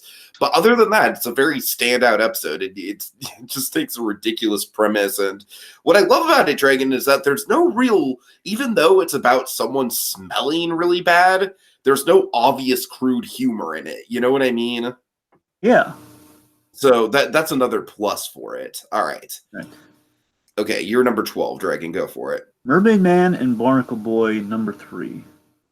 This is this is my favorite Mermaid Man and Barnacle Boy. That's the thing. The other one is going to kind of top that, so that's why this. Okay. It was. I had to choose between them, though. It was really hard for me to choose between them. I love Man Ray. Man Ray is easily my favorite, the most dynamic Mermaid Man villain to me. Yes, I absolutely agree with you. So, oh my goodness, so John Rhys Davies plays Sala from from the Indiana Jones films. For those may not remember, of course, just John Rhys Davies, just wonderfully, just this classically trained actors. This who breeds. Who's oh god, just this classically trained actor has such kind of such a richness to his voice, and he's just playing this. He's playing this very kind of classic, kind of comic booky villain, and it's wonderful here. So let me backtrack a little. So this episode gets really to the core of each installment of Mermaid Man Barnacle Boy celebrates a different aspect of the parody. And of course, this one is pure comic stuff. That's what this one is. This one's pure we go to the Batcave in essence. We have the Batcave. We celebrate the Rogues. Yeah, it's like classic Batman's history and comics through, of course, the Mermaid Man and Barnacle Boy lore of it all. And this is a couple episodes that made my list just kind of by happenstance happen to be have rehabilitation in them. This is comedy within rehabilitation. I'll admit this one's funnier with the rehabilitation comedy, no question. But so of course the design of Man Ray too describes the design of Man Ray is just really cool. It's almost like a Zurg-esque design. You just need a cool villain design. You kind of have that here. What's the equivalent? It would be Black Manta. Precisely. It's kind of you have, obviously it's very Black Manta inspired. If you want to make a reach for a deep comic pool, it's Black Manta meets Tiger Shark. Tiger Shark just being kind of in his classic state, which kind of the old days, he basically is kind of a guy wearing a giant hazmat suit. So it's like a diver in a hazmat suit. That was kind of the gag there. Point being, very obviously a lot of Black Manta influence. Anyways, of course, the arch enemy of Aquaman, hence the Black Manta pool. Right. But again, it's kind of you just need kind of a cool looking villain that would also complement the style of kind of your Super Friends-esque, Adam West Batman, so to speak, and Mermaid Man.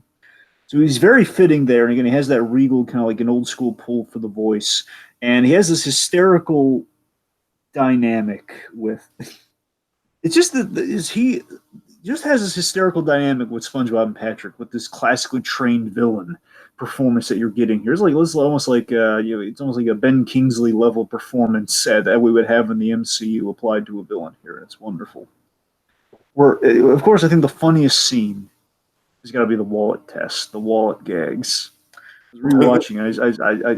I couldn't control my laughter. It was just the fact of the idea is basically they're trying to rehabilitate Man Ray so they can prove that, okay, if you are good, we'll set you free. And the ID has the tickle belt. And of course, the tickle belt as a punishment, as a contingency, is just kind of funny where the ID's, but if he does something bad, it'll tickle him to the point where he can't do anything.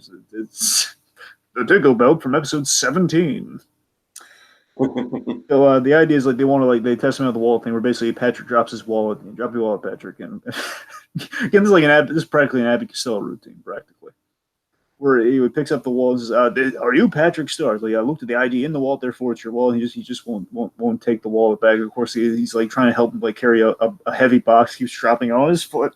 He says, "What's in that box anyway? You butterfingered pink things." He says, "My wallets." So this is what cracks me up. Man Ray, he's had enough of Patrick and these wallets. Grabs the top of his head. He's just slamming him back and forth, Bam Bam style. And SpongeBob's hitting the tickle belt. He just doesn't care. He's laughing maniacally as he's It just continues to. And then we have Patrick just like pissed off, just ticked off with his in a wheelchair, just like I'm sorry, it's just so rare that now you look at SpongeBob. Like there was a point where Patrick would deserve this punishment. There's like a point where like, oh, poor Patrick. This Patrick's like punishing Man Ray, just like using the tickle. I think you give a number between 1 and 100. What is it? 63? And he doesn't care. He's gonna tickle the blazes out of him. It's just there's some priceless comedy. It's such a hilarious way to condition him. And again, story wise, it's not just funny; it does have a plot reason. Where again, he's been conditioned to do the right thing now, because otherwise he's going to break out in uncontrollable laughter if he tries to do something bad, like rob a bank. And of course, at the end of the day, it's John Rhys Davies saying, "I got chicks with little poodles on it." Right. Okay. At the end of the day, it's just I think the head bit's a little weird though. I mean, at the end of the day, I think it's one bit. It's always kind of bugged me. When he removes the mask, he has no head. It's just kind of weird. Well, I feel like that kind of speaks to the Zurg quality. Like if Zurg removed his head, he probably think about it. There's probably no face under Zurg's mask. Sure, but again, it's not. It's a toy versus like a living being. Well, an undersea living being. All right, fair enough. I thought that kind of to me that kind of commented on it is like sort of like he is pretty much designed as an action figure. So let me go as far as to say I think this is the funniest episode of Mermaid and Barnacle. I will go as far as to say that. Okay, easily this one's the funniest of those episodes. It's priceless. It's very well written. Again, John Rhys Davies is the MVP of this one. Wonderful use of SpongeBob, having some great guest stars in its years, and John Rhys Davies is one of them. All right, fair enough. Okay, my number 11 is definitely my favorite Sandy episode. It is pre-hibernation week. This is a wonderful one here. This barely made my barely missed out on my top 10. Again, because I think because of the fact that this is one of those episodes that does kind of like do a montage over and over again, like seeing like kind of like the state of things gradually get more and more extreme. That's definitely part of the gag, to be sure. I'm just saying again, like repetition. My top 10 is entirely filled with episodes that fire on all cylinders and just, it's not just one gag, it's just a ton of gags. But this episode is mostly just the one gag, right? It's the the fact that Sandy just wants to go all out and extreme, and it's way too extreme for SpongeBob. But in all, by the same token, SpongeBob wants to be a good friend. He wants to be supportive. He wants to be there for Sandy. And so it's just kind of like this balance of just like how much can SpongeBob take. And Dragon, I love the ending of this episode where they're all hiding under Patrick's frog. Who are you people? I mean, it's just like it's got a great escalation. Like Sandy by the end kind of becomes genuinely menacing because it's like poor SpongeBob just wants a little bit of a break. It's like the stuff that Sandy's doing is like literally killing him. Like the hay, example of some of the extreme stuff they do in the needle stack. Yes. Oh my God. Yes. The hay in the needle stack. Oh my God. Like SpongeBob just gets poked in the nose with the. In retrospect, when you really think about it, considering how vulnerable she is with that suit, maybe that's not of all the sports she's doing. Maybe that's the one she should avoid. But SpongeBob just gets poked in the nose with the needle, and he's just like, "Ouch!" It's like the Squidward voice. Yep. Oh man! I mean, there's just so much good stuff here again. There's a good moral in that episode too. The idea is SpongeBob does stand up for himself and he's honest with Sandy, but of course, he gets off scot-free because she falls asleep before he can. Right. So, yeah. So I like this one a lot. Like I said, the only reason why it's not in the top 10 and it's kind of the cutoff is that it does kind of rely on montages quite a bit, which isn't a bad thing. It's part of the episode's humor. But like I said, I feel like my top 10 does kind of have a more broad comedy to it. So. Gotcha. It's my number 11. Number 11 is this is a personal favorite. This is like a rewatch one for me. That again, I couldn't, in all good conscience, put it in the top 10 because I really like this one, but it's not really. It's basically, I try to get a little deep with the top 10. Try to get ones that kind of have something to say or reflect SpongeBob, at its core. And this one is for my enjoyment. Number 11, Squilliam Returns. The other thing, so personally, this is my personal favorite of the Squilliam episodes. Personally, it's I just it's very. This is an example of what you said earlier today. This is absolutely a sitcom-y premise, no question. This is a very sitcom-y episode, but it's also a relatable situation that Squidward finds himself in. Where again he wants it's the old high school reunion episode in essence. It's like he wants to show off to the old rival from high school, so to speak. He doesn't want to. Yeah. The guy who was voted most likely to suck eggs in high school, and he's never been able to shake that. And Squilliam makes him really nervous, and of course, like, oh no, I'm going to embarrass myself in front of Squilliam, fancy son here. And of course, we have I think the best running gag in this course is the world's smallest violin, Mr. Krabs. No, this really is the world's smallest violin. Whenever I think of the world's smallest violin, I do think it's like I'd like to think that Krabs, like of course he's usually cheap with money, but he splurged on that dragon. I like to think that too. Or he built it. One of the two. Anyways. But no, seriously though, again, whenever I do think the world's smallest violin kind of adage, I do think of that gag. Oh yeah, for sure.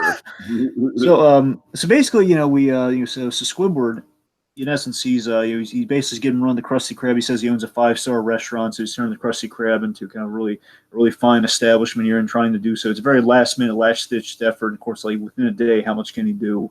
And basically, in the face of disaster, again, the moral thing is, in the face of disaster, SpongeBob yet again delivers. In less than 20 minutes, using that book, by the way, which of course is hysterical, given like the 11-minute episode, but all there. In less than 20 minutes, you can do this. Mm-hmm.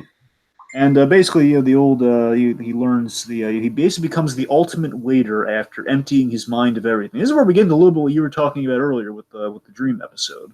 We have like the abstract thought idea where we go into SpongeBob's mind as he empties his mind, and we do that like a company on the brink of ruin, like an Enron situation inside SpongeBob's mind. Here, it's like, destroy everything. Get rid of the documents. Like they're flushing it down the toilet. They're shredding it. They're setting it on fire. They're getting rid of it. And we just have this wonderful this wonderful exchange between two mini SpongeBobs inside of his brain here, saying like, "Hey, I don't pay to sit around here double time." And he says, "You don't pay me at all. We're just abstract. Essentially, we're just representations of abstract thoughts." Any more talk like that, mister, you'll be out of here. It says, please, I got a wife and 3 kids. Just ridiculous.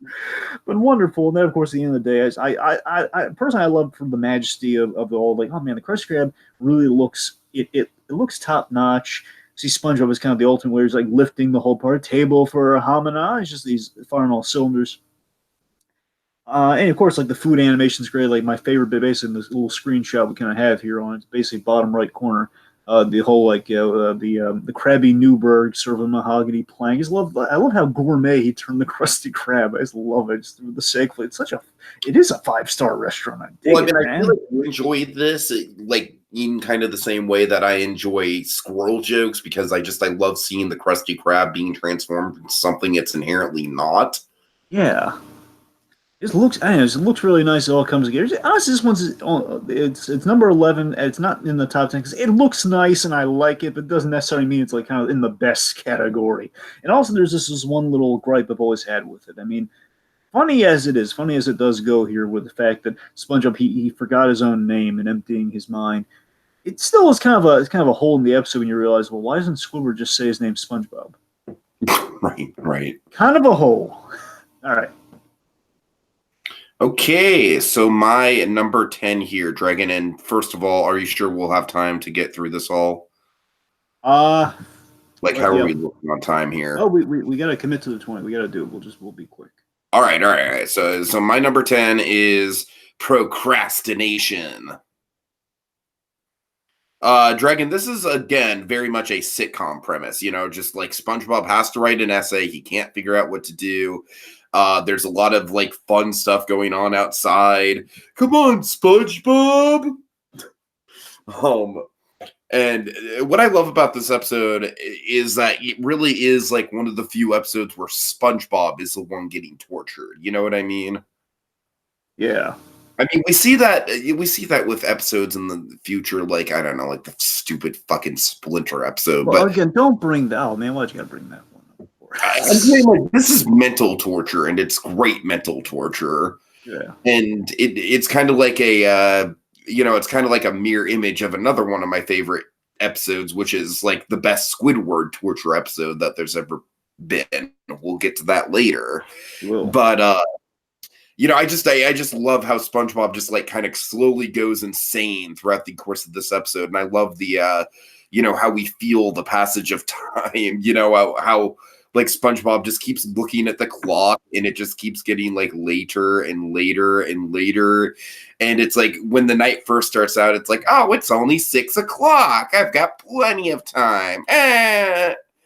But then, of course, we get all these distractions, like trying to feed Gary and calling Patrick in the middle of the night, like, well, Patrick, I called to have an engaging conversation with you.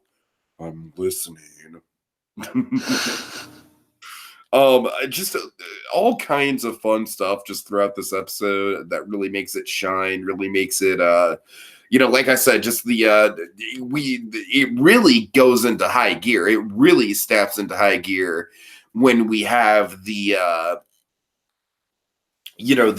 ending bits where SpongeBob really is just like, being driven to the breaking point, and he's just like, of course I love the gag where he's, working on the essay like frivolously, like he's working tirelessly. We hear him put ink to paper and really get down and dirty into it.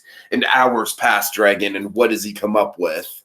The most exquisite "the" that you've ever seen. Like, the most exquisite "the" that you've ever seen. Oh my God. So, Dragon, this is just a very, very relatable episode. I feel like this is a great mirror image to the Bart Gets an F from The Simpsons, one of the big classic iconic Simpsons episodes. And that episode was very heartfelt. That episode, you really felt the struggle of Bart. You didn't want him to fail. With this, it's kind of fun to see SpongeBob get taken down a peg for a change. It's kind of fun seeing that like the usual brand of stupid silliness that SpongeBob usually does is really costing him in this situation and really kind of like not serving him. So it's a lot of fun. It's very much a psychological thriller, and there's going to be at least a few more psychological thrillers within my top 10. That might be my favorite genre of SpongeBob episode when all is said and done. And I think it's a good way to start things off with the top 10. What do you got? Right. Number 10 for me, Bubble Buddy. Ah, classic. All right, Bubble Buddy, look, just keep it simple. An absurd concept with a lot of mileage. You get a lot of mileage out of this one. It's SpongeBob needs a friend for Leif Erikson Day. Inga Dinga Derby. Which, of course, Patrick's out of town. Which he went to get more giant paper. Ridiculous.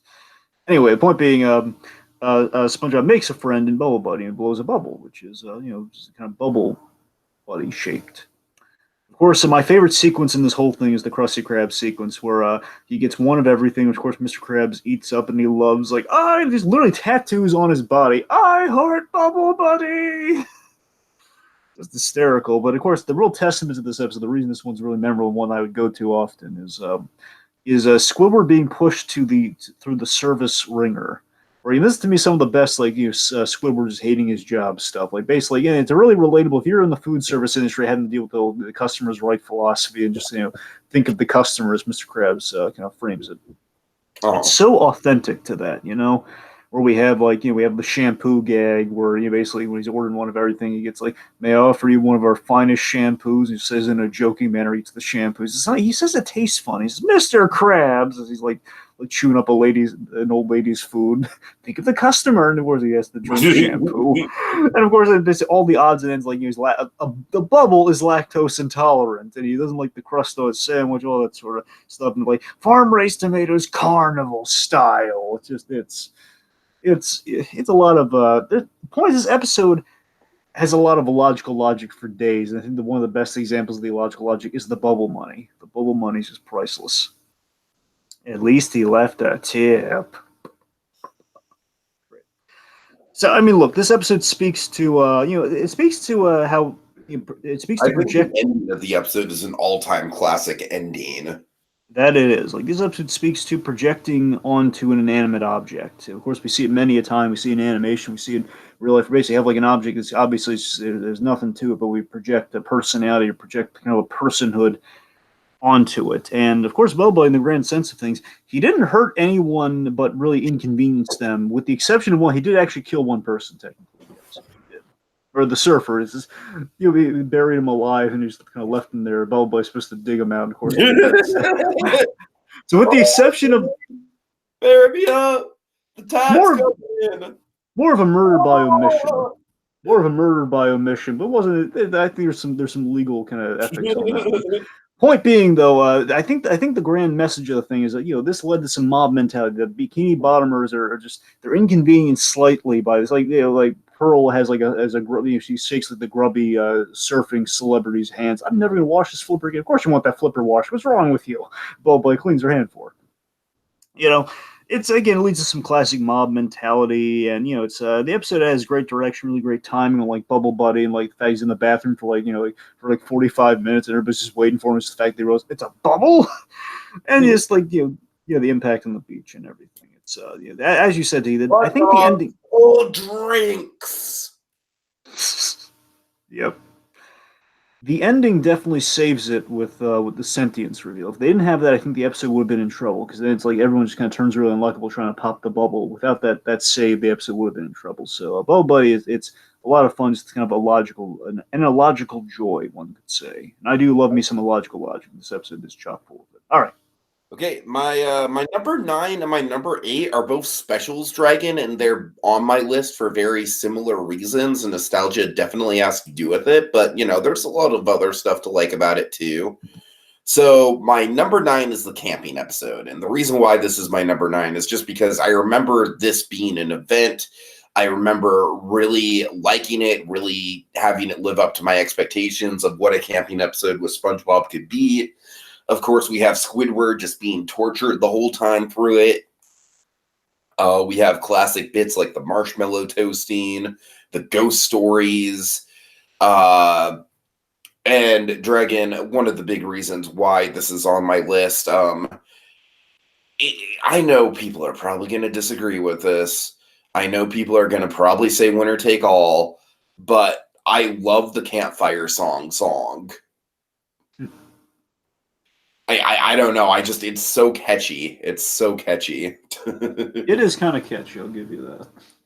So look, I don't have a ton to say about this episode. It's just like, for me, it was kind of like a big milestone for, like it being like a big special that really lived up to its potential outside of something like a Christmas special or a Halloween special. You know what I mean? Like this was one of the first SpongeBob episodes that really got hyped up as a special, but it didn't necessarily have to be a gimmick per se. It was just like a premise for an episode done really well and really taken, and I mean there's no real frills to this episode besides the song itself. There's not really a huge memorability. Nailed it quite well. They all the tropes of camping that you would think would be there are there. You have the great kind of power dynamic between Squidward, SpongeBob, and Patrick that does kind of permeate throughout the show. It's honestly one of the last times I can remember where these three are really interacting with each other in a very, very organic way, and they really feel like the characters, and they don't feel like they're being jerks to each other. They just feel like they're interacting the way that they would be interacting. So I appreciate this, Dragon. This feels like almost like a crossroads for SpongeBob. You know what I mean? Yeah. All right. Okay, number 9, right? Okay. Number 9 for you. Go ahead. Mermaid Man and Barnacle Boy 2. Okay. So again, just the concept of just to properly talk about here is that the concept of Mermaid and Barnacle Boy. It's just this pure celebration of '60s Batman by kind of a Mermaid and Barnacle Boy concept here, and this is like purely in the '60s Batman framework. Early on, they're really kind of striving for like kind of the Adam West Batman. We have kind of this premise of SpongeBob wins a contest and a fan contest for Mermaid and Barnacle Boy, and it kind of leads to getting the conch signal, which essentially is like the bat phone mixed with the bat signal. And of course, the contest where the person who put the contest together had no idea how much of an inconvenience the winning prize would be. They had no idea, and apparently they did not inform Mermaid and Barnacle Boy of this at all, too. Right. Of course, me being the big, me being the big Batman fan that I am, and of course, me being the bigger Jim Gordon fan that I am, I got a lot of mileage out of this one too. So I mean, look, this to me, I think the reason, as much as I love the Man Ray episode, at the end of the day, this to me best represents Mermaid Man and Barnacle Boy as a concept, because this has, I would debate, the best performance from Ernest Borgnine and Tim Conway, who unfortunately both at this time they're no longer with us, unfortunately. But my God, these guys, they were such a talent when they were together, and they had again. Basically, the first two episodes had the best the best of them playing off of each other, and this one's special. It really is. And the idea, I love the idea that after their first appearance, now they're still in operation. Like they've made a comeback thanks to SpongeBob and Patrick, kind of their meddling in the previous installments, and now they're heroes that are in operation after retirement, and they stay in the retirement home, but they actually have a mermaid, the Mermalair underneath the place, And the dynamic is perfect. Again, we have like the great music coming here with the Mermaid and Barnacle Boy. Dun, dun, just seems some great kind of jazzy dance, kind of a dance fusion of it. There's just overall, it's just a real feel good vibe about whenever with all of this stuff here. It's really just like, again, there's that earnest kind of hero vibe to it all here, where we see. Let me put it this way: this episode has a really interesting theme to it, where we see that lines need to be drawn between fans and celebrities at times. I think that's a lesson that needs to be praised a lot more these days. That there is a line, and there is like that. That's why we don't have this fan mail as easily these days as there used to be in the previous years. It's the idea of like, if you had a celebrity at your speed dial, of course you'd use it irresponsibly. Anyone would. You'd like to tell yourself nowadays, Dragon Twitter. Sure. I mean, now you have. It's like irresponsibly speed dialing celebrities is kind of like part of what being a celebrity is. Exactly, but again, this is kind of the cautionary tale of like the danger in that. So again, it's kind of retroactive in that regard, Mm-hmm. And that's the thing. So I love we kind of have a good moral there, like kind of a responsible kind of moral there, as well as just kind of like really kind of dazzles me on kind of story level. I mean, on the kind of the emotional levels, the fact that it's this episode is kind of a fan's wish fulfillment. It really is. Like, if you were able to kind of pal around with your heroes, just kind of hang out with them for a while. It's kind of what the ultimate what it builds to. We have a lot of really great gags. And this is what I'm talking about with the kind of the acting. We always had the back and forth between Conway and Borgnine here. Just kind of the more doddering old mermaid man, and just Tim Conway being the straight man. Of course, Tim Conway being a giant in the comedy industry with the Carol Burnett show and everything. And just have like gags like the mayonnaise gag. And I just love that Ernest Borgnine, he's given this great dramatic performance in places, and I love it. Where again, he's like channeling a little bit of Adam West there, where the mayonnaise gag, where SpongeBob's just, I need the mayonnaise jar open or something along the lines, where it's just, oh, look at him, youth, cut down in his prime. But I had to say the best bit of acting from Borgnine for me was this beautiful moment where it's just don't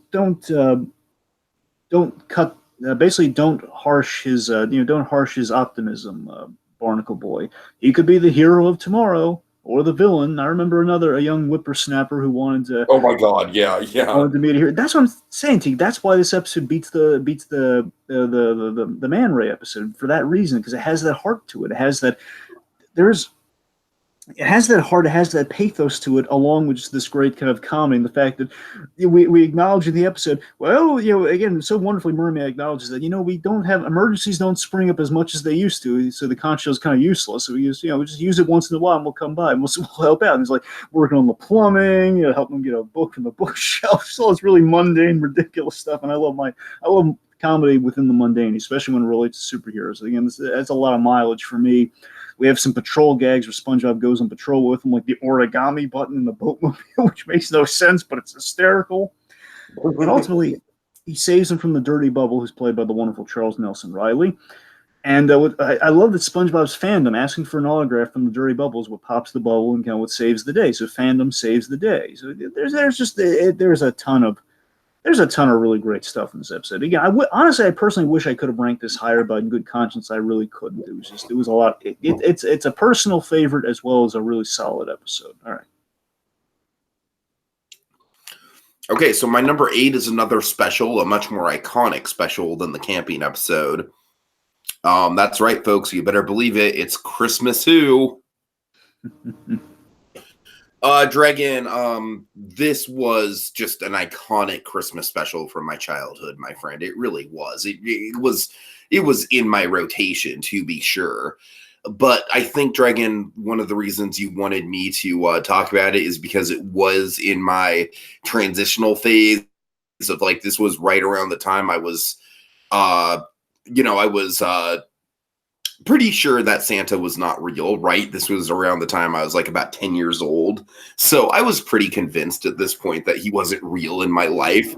But what I loved about this episode, Dragon, and what really kind of gave me some solace was this episode kind of like, it's going to sound so goddamn cheesy, and it is cheesy, Dragon, but this episode is like the true spirit of Christmas, man. It's like, it doesn't matter if there's no actual Santa. You know, the fact of the matter is that anyone could be Santa. And I love that, Dragon. I love that message. I love the moral of it. I love Squidward's Scrooge arc in the episode. It all comes together so well. Of course, this episode also has a great kind of Nightmare Before Christmas type vibe of SpongeBob introducing everyone to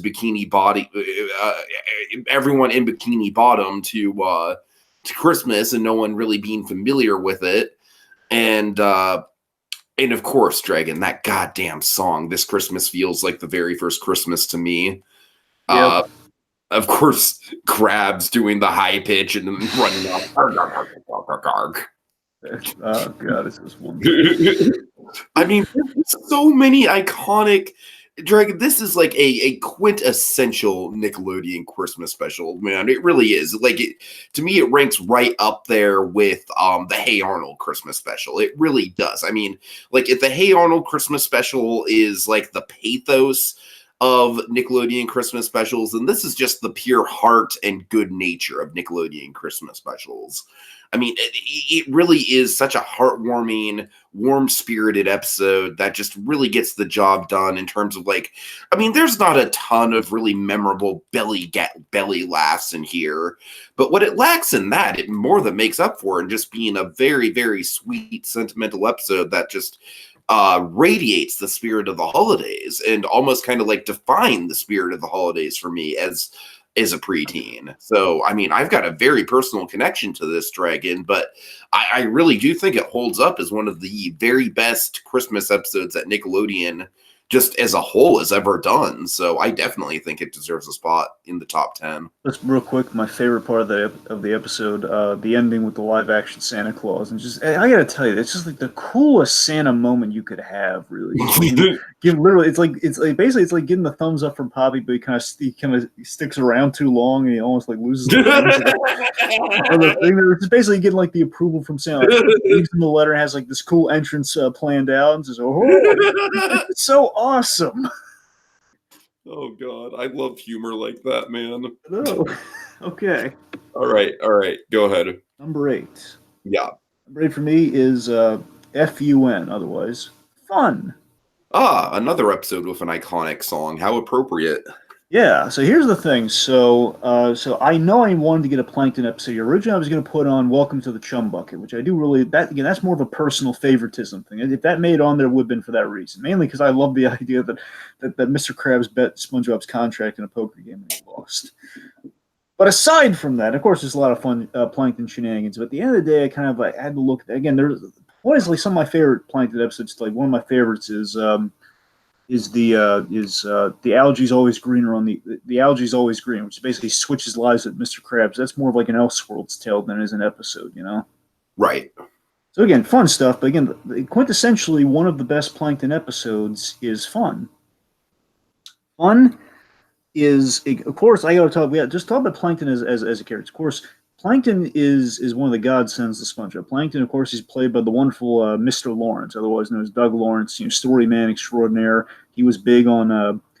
He has such a memorable, iconic voice. He just has this great, loud, wonderful, booming voice, and it's just like this. He's got range. I went to college, and of course, he's the my leg. That's him. Oh, right, of course, yes. Of course, I knew him for years on Rocko's Modern Life as Filbert. He's that's the thing. Like, I am the cheese. I am the best character in the show. Doug Lawrence is he's a godsend of SpongeBob. He's just funny. Of course, he was in live action. Episode that didn't make the cut, unfortunately, was Frankendoodle. He's the artist at the start. You get to see him in live action. He's the artist at the start. It's like, my pencil. Right. Of course. Anyway, the point being, so Plankton as a character, this great character. He just wants to create a secret formula. He has a computer wife named Karen. I always, everything about Plankton rocks. He's this really small character in stature with this big, booming, angry voice, and he's just, again, he's college educated. He wants. I don't mean to just go back to well, and I'm saying it's just that's one of the funniest lines of Plankton. He's this mustache twirling villain who's angry with the fact he doesn't have a mustache. And in terms of like a vague comparison I could make for the characters, this character is constantly just angry at his own shortcomings. But again, he has ambition though. You got to respect him for that. He has big ambition for such a little character. And this episode really is the episode that gave Plankton a lot more substance than he just had him as this kind of like the villain who literally carry a record player with him to play his evil theme music. We got more to him than that here. Where the episode starts out with this really dazzling chase with SpongeBob, where basically SpongeBob chases Plankton after he's trying to steal Krabby Patty, and it's this great, it's almost like a super heroic moment with SpongeBob, like dun. It's really catchy, and like riding his hat, like blowing up his hat and riding like a horse, like the Texans are like, yeah, they're cheering him on. And it's great. And basically, at the end of that, you'd think episode over, right? But no, it's the fact that SpongeBob's compassion. The episode's all about SpongeBob's compassion for his fellow man, for Plankton. And this is where we get something that will pay off, down the line, SpongeBob, the other Steven Hillenburg SpongeBob movie with the Sponge Out of Water. Mm-hmm. The fact that he has a built-in friendship and kind of like he gives Plankton the benefit of the doubt when he can here. And this episode tells you all you need to know about Plankton, where, okay, he tries to steal the Krabby Patty for him, but it adds that dimension to, what must it feel like to always be so, basically it's the Thanos approach to the Plankton. What must it feel like to be so close to victory yet fail so many times? And that's the thing, where we put their dynamic in the play. There's a genuine friendship. This is the other rehabilitation episode I was talking about here. This episode is a big rehabilitation episode that we do via the old FUN of all. And that's the reason I was kind of tottering on, should I do it? Because it has that episode just kind of there for the memorability of F is for a friend, all that sort of stuff. I mean, honestly, Dragon, that's such an iconic song that I do feel like it is warranted to be in the top 10 just for that alone, if not for... really, it is an episode that just does a fantastic job of, like you said, not just it doesn't introduce Plankton, but it defines Plankton.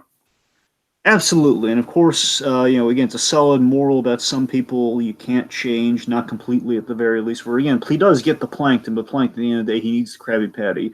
And I love the melodrama of the episode. If I'm being frank, it's the fact that Mr. Krabs, he's the other mentor figure, is kind of being challenged by Plankton here, and he's just, look, lad, he's just using you. And then we have that dramatic movie theater scene. It's just wonderful, absurd acting. Like Tom Kenny and Doug Lawrence here, where it's like, what is this? He was just like, tell me what it is. Like, okay, it's just this tearful, wonderfully acted scene. Oh my God, yeah. And at the end of the day, it speeds in one of my favorite dynamics in all SpongeBob, the Mr. Krabs SpongeBob dynamic, where Mr. Krabs is kind of that, he accepts, oh, don't worry yourself, lad. Let's make a fresh one. Let's make a fresh Krabby Patty. It's the allure of a Krabby Patty is like no man can stop it. It's a really great episode. All right. Okay, let's see. So my number 7 is. I wish I had a dolphin chirp sound effect on hand, Dragon, because my number 7 is Sailor Mouth. Oh God. How did they get away with this, Dragon? This is basically South Park. It is. It's South Park, except replace the bleeps with dolphin chirps. That's all it is. I mean, it's just like, I mean, of course, we don't have any of like the sexual or drug or political content of South Park, of course. But, you know, in terms of the actual content of the swearing, this is pretty much South Park. I mean, it still blows my mind that this, like, just that alone, just the fact that this is an episode where they are swearing a lot, and you know, dolphin chirp or bleep, they are still saying bad words, and we can still pretty much put the pieces together on what they're saying 90% of the time. Kind of holding a mirror up to censorship and then get away with it because it's sailor talk, isn't it? Like by definition, stuff kids know not to say because the old adage. I mean, oh my god, I just the whole like, hey, Patrick, how the beep are you? Just like SpongeBob going on the intercom and just delivering. And then of course, like there's like, oh man, that guy's talented. He shouldn't work blue. Oh god. Just like offending everyone, like the octopus mom, like covering all 8 of the baby's ears. Like, oh, it's so good. And Dragon, I love Krabs' explanation of swear words that they are sentence enhancers. And I gotta tell you, Dragon, that is something I use in my day-to-day vernacular when someone. That's Patrick's sport. He came up with the sentence. Oh, I'm sorry. You're right. It is Patrick's thing. Okay. Yeah. Thank you. I love the idea of the swear being a sentence enhancer because I mean, Dragon, you got to admit, I'm sorry. Forgive me for going down this road, Dragon, but there's a big difference between, man, The Incredibles 2 was a disappointment to The Incredibles 2 was a fucking disappointment, man. Of all the things you had to really use as a point of comparison, really? You know, it was a fucking disappointment. Oh man, that's amazing. But you see what I'm getting at, though, right? It's like if I'm just calling it a disappointment, then I'm just calling it. It's like I'm still saying it's a good movie. If I throw an F-bomb in there, I'm really throwing shade on it. You know what I mean? Just like Attack of the Clones or something. I got to admit, I do use the philosophy of sentence enhancers when it comes to my actual swearing on the podcast. Like, if I think that an F-bomb would enhance a sentence, if I think it would help illustrate my point better, I will use it. I don't swear all the time, but I swear more than a good 90% of Disney podcasts out there. So, Dragon, basically what I'm getting at is that this episode kind of helped define how I use swears in my comedy. And I mean, that's a big... Like, not only that, but like I said, this episode really shouldn't be able to exist. I mean, it's just like, it's a hilarious concept that's pushed to its absolute max. Of course, we get that great finale with Krabs' mother. Like, I'm going to tell your mom, Mr. Krabs. No, not my dear sweet mommy. Her heart can't take it. I just love how childish is everybody tattling on the other. Right, it's just hysterical. Right. I mean, it's just like, I don't know, Dragon, honestly, when it comes to, you know, I got to admit, when it comes to why this isn't higher, the only reason why is because most of the rest of the episodes on my list, with the exception of one, so basically like 5 out of my top 6, can be described in some way or another as a psychological thriller. I love SpongeBob psychological thrillers. Like, SpongeBob psychological thrillers are my bread and butter. So honestly, the fact that there's so many good SpongeBob psychological thrillers, and that is kind of my bread and butter of SpongeBob comedy, that's the only reason why this is out of the top 5, Dragon. This is a magnificent achievement in comedy. It really is. It really fires for all cylinders. It gets away with what it really shouldn't have, and it does so in such a great, clever way. All right. Number 7 for me is Big Pink Loser. Oh God. This is such a well-constructed. This is a classic for sure. It is. Basically, this one had to be on there just for like the merits and just how hilarious it is. Basically, mainly for one sequence, but the whole thing, honestly, the whole thing's really well constructed. It's a very standout, funny episode. It's oh God, sorry, it's really. Basically, I love that all of this is put into play because the wrong mail is delivered. That's the whole idea. Literally, SpongeBob's mail was delivered to Patrick. That's what cues up this whole thing. One of his awards finds its way to Patrick. Funny as the episode is, it is about actually has a really good story idea here. Where it's kind of a good moral of the story here, where it's kind of about the potential and the pursuit of exceptionalism in awards. It's the idea of like if you want to earn an award, ordinarily you have to do something to earn it. You have to do something to warrant it. You got to really put your nose to the grindstone. SpongeBob as a character, someone who tries, who cares, he is exceptional because he dedicates himself. He's earnest. He dedicates himself. Patrick, complete opposite. Sedentary, lives under a rock. Not joking, lives under a rock. And then Patrick, of course, he finally, one of the rare opportunities where Patrick gets a job at the Krusty Krab because Squidward, he refuses to work with Patrick, therefore he leaves for at least for a while Patrick's there. And the idea about this is ridiculous, too, is the fact that Patrick, to work at the Krusty Krab, he has to pay Mr. Krabs $50 an hour. Apparently, SpongeBob, when he started working at the Krusty Krab, he had to pay him $100 an hour. It's just ridiculous. I'm totally buying that. Anyway, so I gotta say, Mr. and Mrs. Bob must have had a good trust fund for SpongeBob. They must have. They must have. Well, it'll lead to a good career eventually. It'll be worth the investment. Yeah, sure.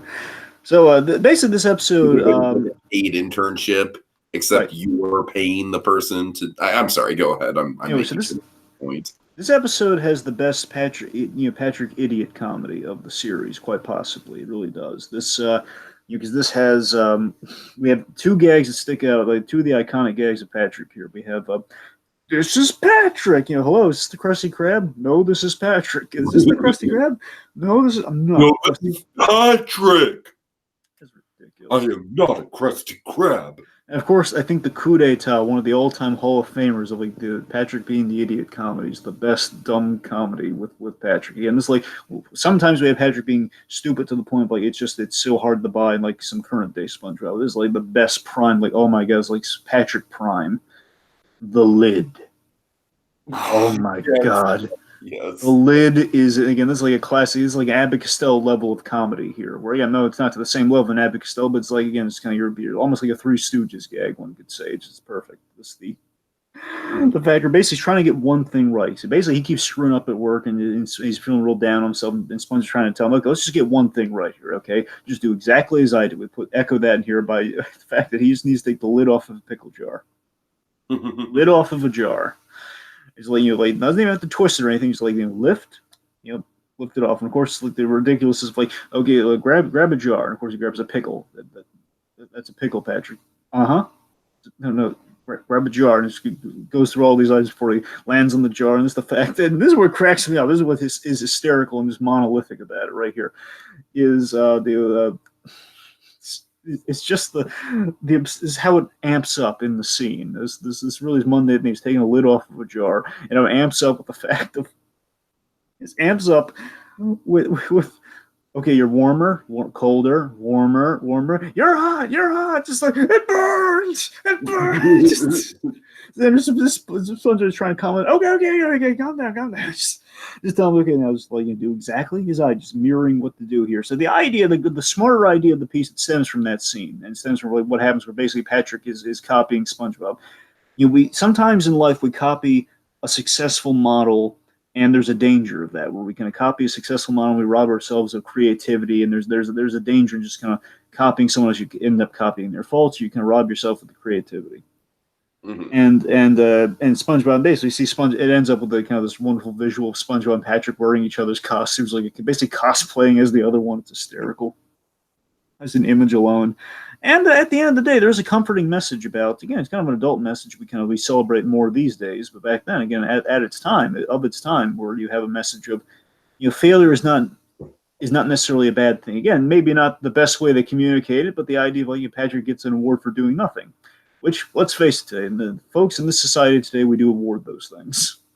Awards for doing nothing. At times we do that. But again, it's a comforting message of, even if you sometimes you fail upward in life, whether that's a great thing in the grand whole society, I can't tell you. But by the same token, you know what? We shouldn't just shun people for failure. Sometimes you just Yeah, gotta accept it. All right. Okay, my number 6, Dragon. You're going to be shocked. All right, Okay. you're gonna be legitimately surprised that this isn't in my top 5. All right. What do you got? Graveyard Shift. Oh my! Yeah, you're right. Yeah. Right. It Dragon. has the best SpongeBob gag of all. This was hard. All right, it was so hard. I honestly have no explanation for why this isn't in my top 5, except for the fact that I really like my top 5 is just for me. All 5 of the episodes I have are just really, really iconic, and Graveyard Shift is iconic as well. But it's just like I don't know. I don't know what to tell you, Dragon. I just like the ones above it more. But Of course. this one's still a classic. This one still has just a wonderful, excellent mix of comedy and horror that is just absolutely potent. I mean, it really is. It's like I feel like the horror level of this episode is almost like on a Hey Arnold level, where we, which is to say, it's not super intense or anything, but it is a little creepy. Like definitely for the show, it's a little bit more disquieting than usual. We have the urban legend, the lights will flicker on and off, and there will be a phone call, but nobody will be there. And then the walls will ooze green slime. Oh, wait, they always do that. I mean, just from beginning to end, it's such a great setup and payoff. The fry cook arriving in the middle of the night, Nosferatu, of course, being just a classic. Like I would say, maybe like a top 5 SpongeBob gag, and like we were saying, it speaks to the mixed media of it all with the Nosferatu thing. Nosferatu, but okay, real quick. Something I want to highlight, T. Can you believe this? 20 years later, almost to the day. Again, no, not to the day, but like maybe a month or so early. The point being, 20 years later, we have like a Nosferatu.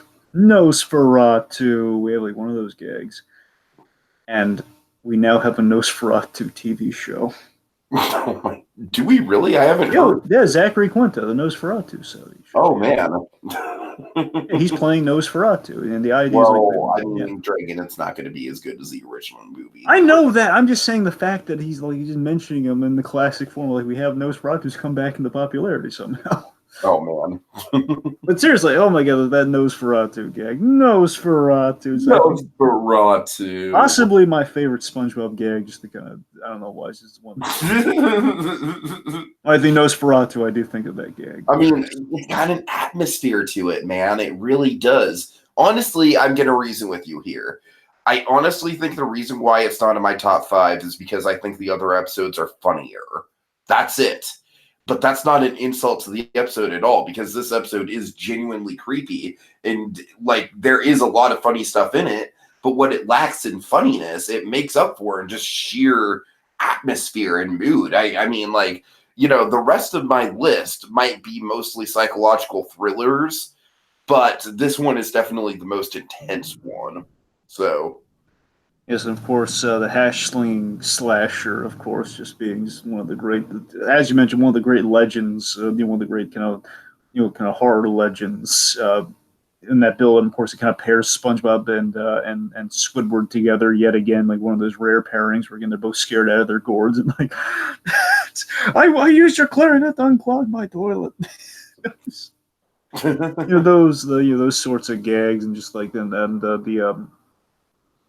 I mean, you're right. I don't know. Graveyard Shift just feels like a great example of kind of that mix of terror, comedy stemming from kind of scare based kind of again. This is like the Abbott and Costello like meets Frankenstein comedy of it all. There again, you have like an old ghost story. Like okay, that's not real. And of course, like they have like they have the gag like he's missing a hand. What's so scary about that? You mean like this? But he wasn't a sponge. Which means it didn't grow back as he's eating all the arms like nervously, like biting his fingernails, biting it all the way down, all these copious amounts of sponge arms. It's a great one for sure. Mm-hmm.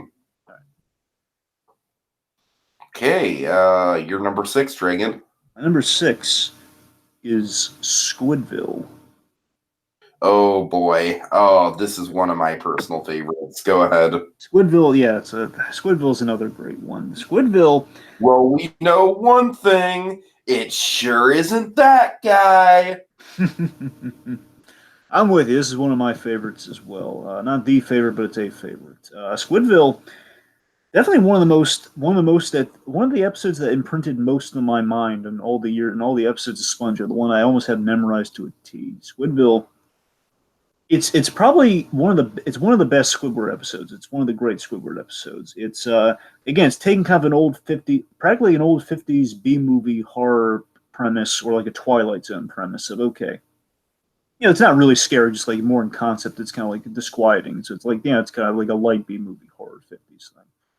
The idea is, so we give Squidward what he's always wanted, more of himself, a self-absorbed character. We give him more of himself. Again, let's see how he takes to it. It's kind of the genius premise of the episode here. And Squidward, he develops a reflective appreciation for SpongeBob and Patrick and their antics now and again. It's like, he's always about like, oh man, they're always bugging me. They're always kind of like ruining.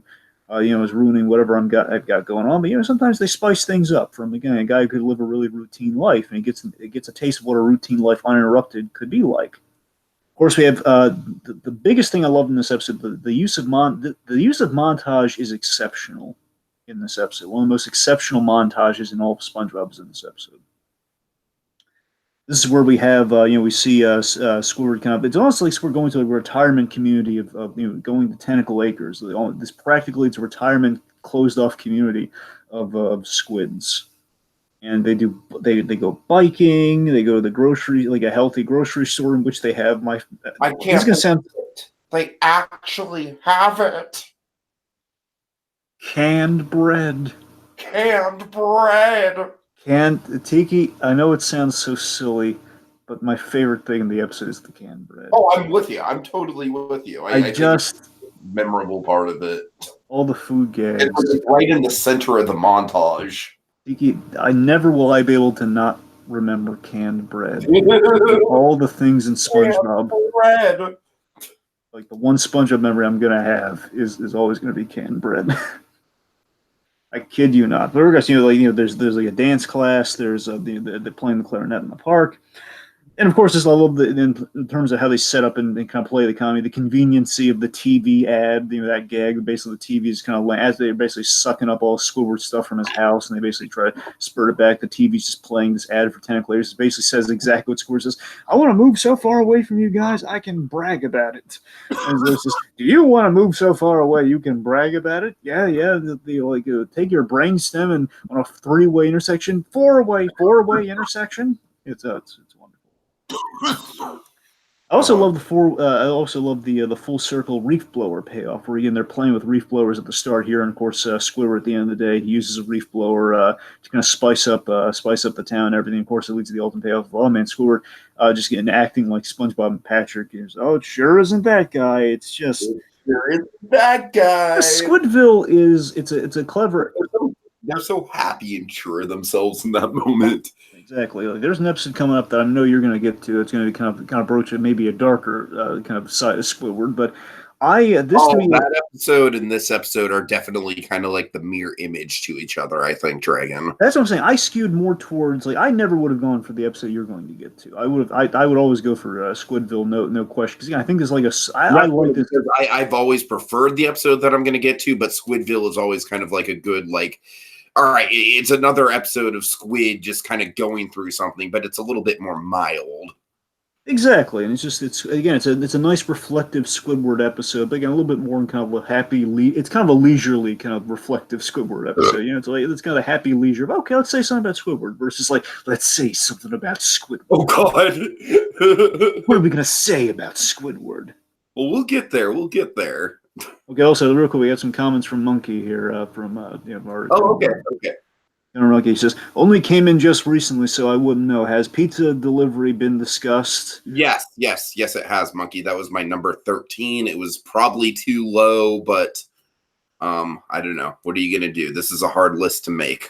Also, just to shout out a favorite episode from Monkey. One of his favorites is Scaredy Pants. The Halloween episode. Good for him. Oh yes, good one for sure. It's my brain. All right. Okay, hit us with number 5. Okay, number 5, Rock Bottom. This is perhaps one of the most iconic episodes of SpongeBob in its run, I think. And I feel like it's led to a lot of great things in terms of just once again, it's a little bit of a psychological thriller. We've got that element of SpongeBob being stranded at the bus stop, and he's slowly kind of like losing his grip. Dragon, I love the creature designs in this thing. That's one of the main things that kind of elevates this episode, Dragon. This episode has such a great iconography to it, man. It really does. That's what I love about it. Like, I'm just going to say it right now. I don't even necessarily think this is like the funniest episode or the most laugh out loud episode by any stretch. But in terms of just sheer iconography and world building outside of Bikini Bottom, this episode is hard to beat. And it's that reason right there that I think earns this episode a spot in my top 5. So I don't know. I really, really appreciate how we set up everything. It's like we set up Glove World. And then, of course, Glove World, we could do a whole episode just in Glove World. Tiki, again, my 2 favorite things. One, I love Glove World as a concept. I love everything about Glove World so much. Yeah, it's great. Like the candy dispenser, glove flavored. I love it. I love everything design wise about it. And just the very little that we see, like keeps hitting the bus driver. It's just, oh God, I love Glove World so much. That's the most memorable thing from this episode for me for that. But also the visual, as you mentioned, as you spoke to, the incline of the road, where basically the road is formed like a wall that he can't escape. It's like he literally has to climb up. And of course, we see a little bit of this. Exactly. I love the imposing wall. For sure. And we get to see a little bit of this idea of like when you kind of go down a big incline like this, you have like this rock bottom-esque kind of area. We saw this in the montage in the SpongeBob movie when they kind of they go into the cavern, into the into like yeah. So it's like kind of like a point of geography that's established within the SpongeBob universe. That's how really steep hills work in this universe. Exactly. Let's see, and also like I said, the creature designs are just great, just kind of like those creepy kind of like glowing fish. And the raspberry thing, the whole way they communicate down there. Right. Yeah. And you just feel his frustration and you feel his hopelessness. You know what I mean? It's like I said, it's not the most funny episode for sure, but I don't think it's really meant to be that laugh out loud funny. I think this is meant to be kind of like a relatable kind of like horrific situation that SpongeBob is in. I love the fact that with the whole bus candy bar thing where he's just trying to get and literally as he touches the candy bar, it's like he's pushing the gas pedal on the bus. Right. Yeah, good stuff. Of course, we get the great end with Patrick. Don't worry, SpongeBob, I'm coming back for you. A good Patrick moment. Yeah. All right. Anything else with this? No, I'm all good. Let's go to my number 5. My number 5 is Neptune's Spatula. All right. I've always loved this episode, man. This is a great episode. It's a great moral about not underestimating people. It's about it's kind of 2 things. It's about not underestimating people and caring about your craft versus showboating and bluster of it all. And it's kind of, of course, where you kind of pair SpongeBob up against essentially a god, up against King Neptune. And of course, we get 2 things. One, the wonderful John O'Hurley. The John O'Hurley's performance of King Neptune is superb. It's so boisterous, so loud, and so like full of himself, and just like it's just, you can never be a fry cook. You need, and of course, going through all the just trying to discredit SpongeBob in every which way. The fry cook must be left-handed. Must have red and blue, no blue underwear. It's all this ridiculous. It's just John O'Hurley, of course, from Jay Peterman from Seinfeld. He's wonderful in that role as well. John O'Hurley's just such a talented actor. It's always great to give him like a role that he can sink his teeth into. And of course, his role in Seinfeld and his role here, it's like these are characters that kind of have this regal way of speaking, and they just really just kind of drive it home and just have that boisterous about them. I love it. Now, of course, the other thing to note, King Neptune, big correlation to the SpongeBob movie. As you can probably imagine, here they laid more towards the god side of things. There they lied more towards the king side of things. So again, it's a very different take on Neptune. Oh, yeah. So let's say, of course, we have this episode feels very mythical. Feels well, not mythical. Feels very we have like a lot of mythology built into this episode. We have a lot of like Sword in the Stone with the spatula from ancient Greece. Get it, it's in ancient Greece. I love the music of season one is great. Just we have just this the excellent kind of score, and again those sound clips just kind of played kind of that really fittingly with the episode. And the season one is chock full of it. Let's see. Patrick, I feel, is at his best as a supporting player. I mean, we see Patrick as kind of as the funny character in Big Pink Loser, but here, this is Patrick as like the supporting player and sidekick at his best. And of course, we have another thing correlated to the SpongeBob movie here, where Patrick's haggling on the whole, like how many he's haggling on how many challenges, the way he haggles on how many days they have for the trip. And he's going up against Neptune there, and of course getting punished for it here. He gets like zapped, and he gets zapped, and then he gets reconstructed with his face on his butt. Mm-hmm. This is ridiculous. But again, there's so again, a lot of this does factor its way into the movie. Beyond that, you also have like the Tom Kenny shower gag too. He's like opening these rifts, and the cloud effects look really good in the animation. Like whoopsie. A lot of fun there. Mr. Krabs is the oddsman. The editing on the big cook-off is really great here. So we have this big kind of the Neptune and SpongeBob having this kind of, it's a Herculean bout that SpongeBob is kind of fulfilling the myth of Hercules to an extent here. The idea that he faces a challenge from a god to kind of be welcomed back to an Olympus, or in this case, an Atlantis. And of course, he cannot go because he can't leave his friends behind. That's the story of Hercules, at least the popularized story of Hercules. I'm not getting all like the twisted Greek stuff with Hercules. Just focus on kind of the big, like kind of the more cushy version of Hercules. Mm-hmm. The fact of the matter is, it's like the editing of the cook-off too, like like Neptune with ease, with magic and majesty, and it was so awesomely animated, like a whole giant pyramid of Krabby Patties. Versus SpongeBob, who takes his time, makes a perfect patty. Like, he literally tells it a bedtime story and kisses it goodnight.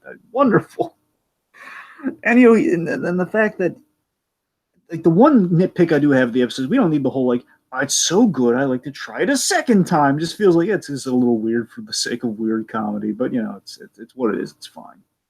Yeah, I like that Neptune is he's humbled as a trainee. He learns the whole work on perfection of your craft. SpongeBob stuck true to his friends and his humble roots, which is why he's the superior fry cook. So really, probably the best SpongeBob morality tale would be Neptune's spatula for my money.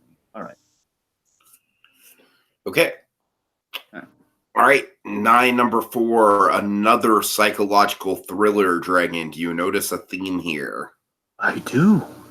My number 4 is Nasty Patty. Oh God, I love Nasty Patty. Dude, Nasty Patty. I didn't get a chance to rewatch a ton of episodes, but I got to admit, this was one of the episodes that I rewatched, and I'm so glad I did, because I forgot how much this episode just completely fires on all cylinders. Dragon, I'm going to be upfront with you here. The only reason why this episode is so high is the comedy. Like, I'm not saying it does other things poorly, not at all.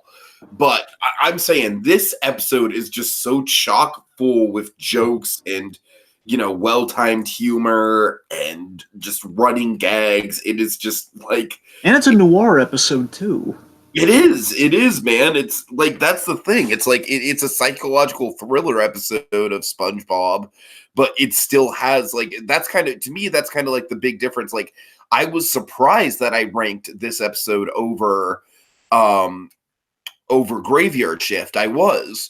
But to me, the defining thing that kind of made me rank it over Graveyard Shift was that this episode is just like a lot more funny from a joke-to-joke level than Graveyard Shift is. Don't get me wrong, Graveyard Shift has great comedy in it, like the Nosferatu thing, to be sure. But this episode is just like wall-to-wall, just like, from SpongeBob freaking out about the germs to, the initial setup of the fry cook and them sabotaging the meal. And, of course, we get like kind of like a setup that's kind of similar to the Sunday, where they're creating just like the grossest patty they possibly can. And I want to make this delineation. This is gross out humor, at least done more palatable than it would be years later, Yeah, absolutely. Absolutely. let's see it in Dragon. Once the cops become involved, that's when the episode just goes up to 11 for me, my friend. Hey, you two are under arrest. I'm too young to go to jail. What are the charges? Not being at the Krusty Krab to whip us up a couple of Krabby Patties. Oh, yep. Man. And then, of course, Spongebob throughout the whole thing is just so nervous and, like being clearly suspicious. We have that great standoff with the ice. Ice? What ice? There's never been any ice.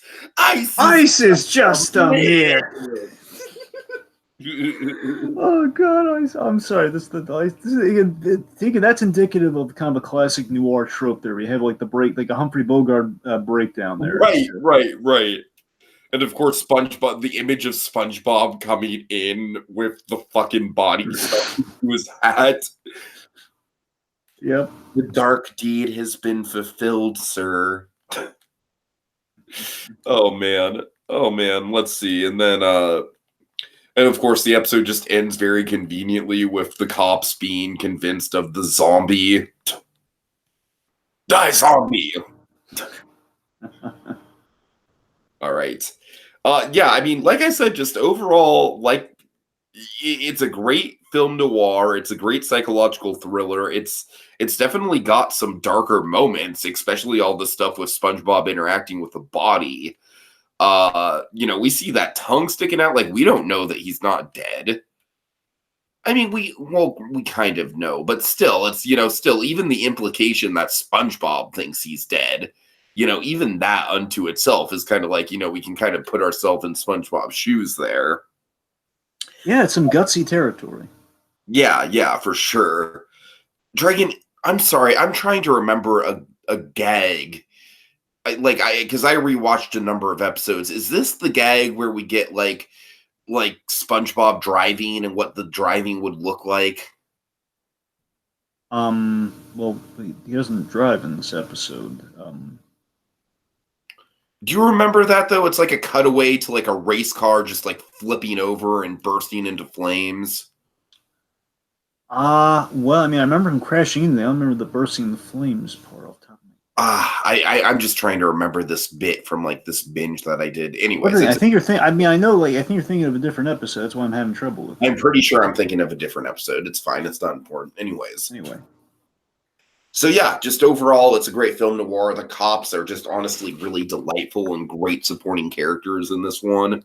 And it's a Krusty Krab film noir psychological thriller that is atmospheric but still really, really funny at the same time. It's iconic. It's super quotable. I like it a lot. All right, number 4 for me. This is my favorite episode of SpongeBob. Personally, it's my personal favorite. And in good conscience, I couldn't put it number 1, but it is my personal favorite easily. Just One Bite.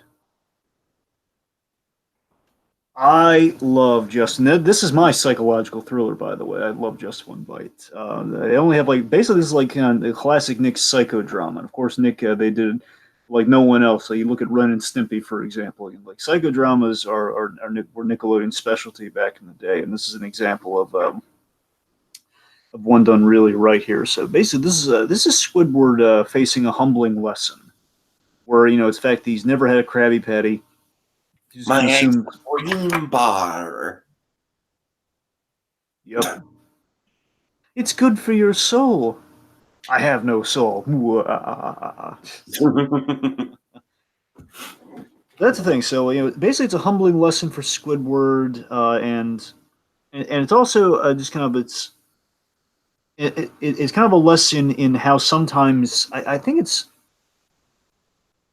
I kind of found it relatable how sometimes in life, I kind of related to Squidward in this episode. Sometimes in life, it's relatable how you're trapped by your words sometimes. Sometimes in life, we are trapped by our words and kind of what we lay out sometimes. And I thought that was kind of I think it's why in my DNA it's always stuck with me, Uh-huh.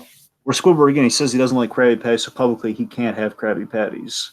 And that kind of leads to the psychodrama of it all. And of course, the way that's carried out is just again, we have some really fine food animation in this episode. Again, the Krabby Patty, it's Krabby Patty's galore here, folks.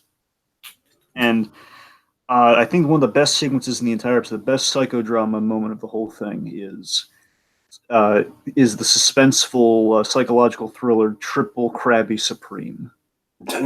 Where right after he's had a taste of nirvana, essentially, he's become eating the crab patty with sand. He just wants one Krabby Patty, and he orders a Triple Krabby Supreme for a customer, and he just watches it, and we watch his eyes being flipped like the burger, and the scent is like he's like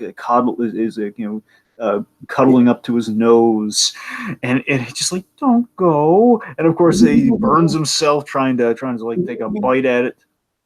And then SpongeBob eats the crab head. Well, I haven't had one of these in over 20 minutes. Just say 20 minutes. Like, just rubbing it in 20 minutes, and then he chows in the animation of SpongeBob enjoying that burger, and just seeing Squidward's heart break. Like, to me, this is like torturing Squidward done right. This is how you do it artfully. And like, oh god, the suffering. And it's just oh god. And of course. The vault scene. The vault scene's great. Now, a little fun fact some people may not know about, because now you probably can't see it anymore. Way back in the day, I remember watching it when it originally aired. When this thing originally aired, there was a scene that was so apparently, I guess, kind of violated standards and practices. They had to take it out of the episode. Really? Where basically Squidward, he goes to break into the vault, but before the way it airs in the episode now, anywhere you find it, Squidward tiptoes past SpongeBob's house to the Krusty Krab, and then we have this insert shot of the vault. Like we zoom in, and we're like, that's the way it is now. The way it was back in my day was Squidward. He entered into the Krusty Krab and he walked through, and basically the minute he took a step inside, a bucket of water fell, but it wasn't a bucket of water. It was a bucket of gasoline that was then lit on fire by an arm, and he basically caught on fire. And then he did it a second time. And they got rid of both of those scenes because I guess they didn't want to have it. I guess it was imitatable. It's like a bucket of gasoline, like kind of done like a prank over a doorway. They didn't want to have it. Oh yeah, for sure. So they got rid of that. So it's like a deleted scene you can find, I guess, online if you look hard enough. So again, it's just a little totem there. But at the end of the day, look, just one bite. It has a great warning by the end of the episode when he binges on the Krabby Patties. It's kind of a warning of like too much of a good thing, binging, being honest, and basically, you try and overcompensate for missing out after all those years, which can lead to some unhealthy, basically leads to some dangerous choices. And not just with Krabby Patties, but just with other things. Sometimes, there's a danger in there, and it's you can lead like a tremendous burnout if you're not lucky, psychologically or physically. So it's a great psychological episode for SpongeBob, and absolutely easily my favorite of all the SpongeBob episodes. I love Just One Bite. All right. Okay, getting into the big three here, Dragon. This is this is just really tough, man. All three of these, like, honestly, for me, deserve to be number one. I got to admit, one of them is a more personal choice, and is it going to be my number one? I don't know. I do think it's a great example of just peak comedy in general. Like, it's one of the most quotable things I've ever seen, but just to get that suspense going a little longer, Dragon, I can tell you that said episode is not my number three, because my number three is Chocolate with Nuts. Ooh. Yeah. This, again, it's hard, man. This could have easily been number one. It really could have. There's no reason why this couldn't be number one. I'd buy it. It's like, this has such a good setup. Like, it's SpongeBob and Patrick being idiots at their absolute finest. It's also got like an earnestness with SpongeBob that you don't really see anymore. The fact that he's really, really just wanting to succeed, and the fact that he's not succeeding and not accomplishing his goal, you can see it weighing on him. You know what I mean? You can feel the stakes in this one. But of course, the big reason why this is on the episode, Dragon, why this is on the list, why this is so high up there, Dragon, I think for my money, not only do we have some fantastic jokes, like, of course, the very memorable, like, I remember when they first invented chocolate. I hate chocolate. My friends love to quote this episode. That character too, by the way. So they love doing that voice and quoting her.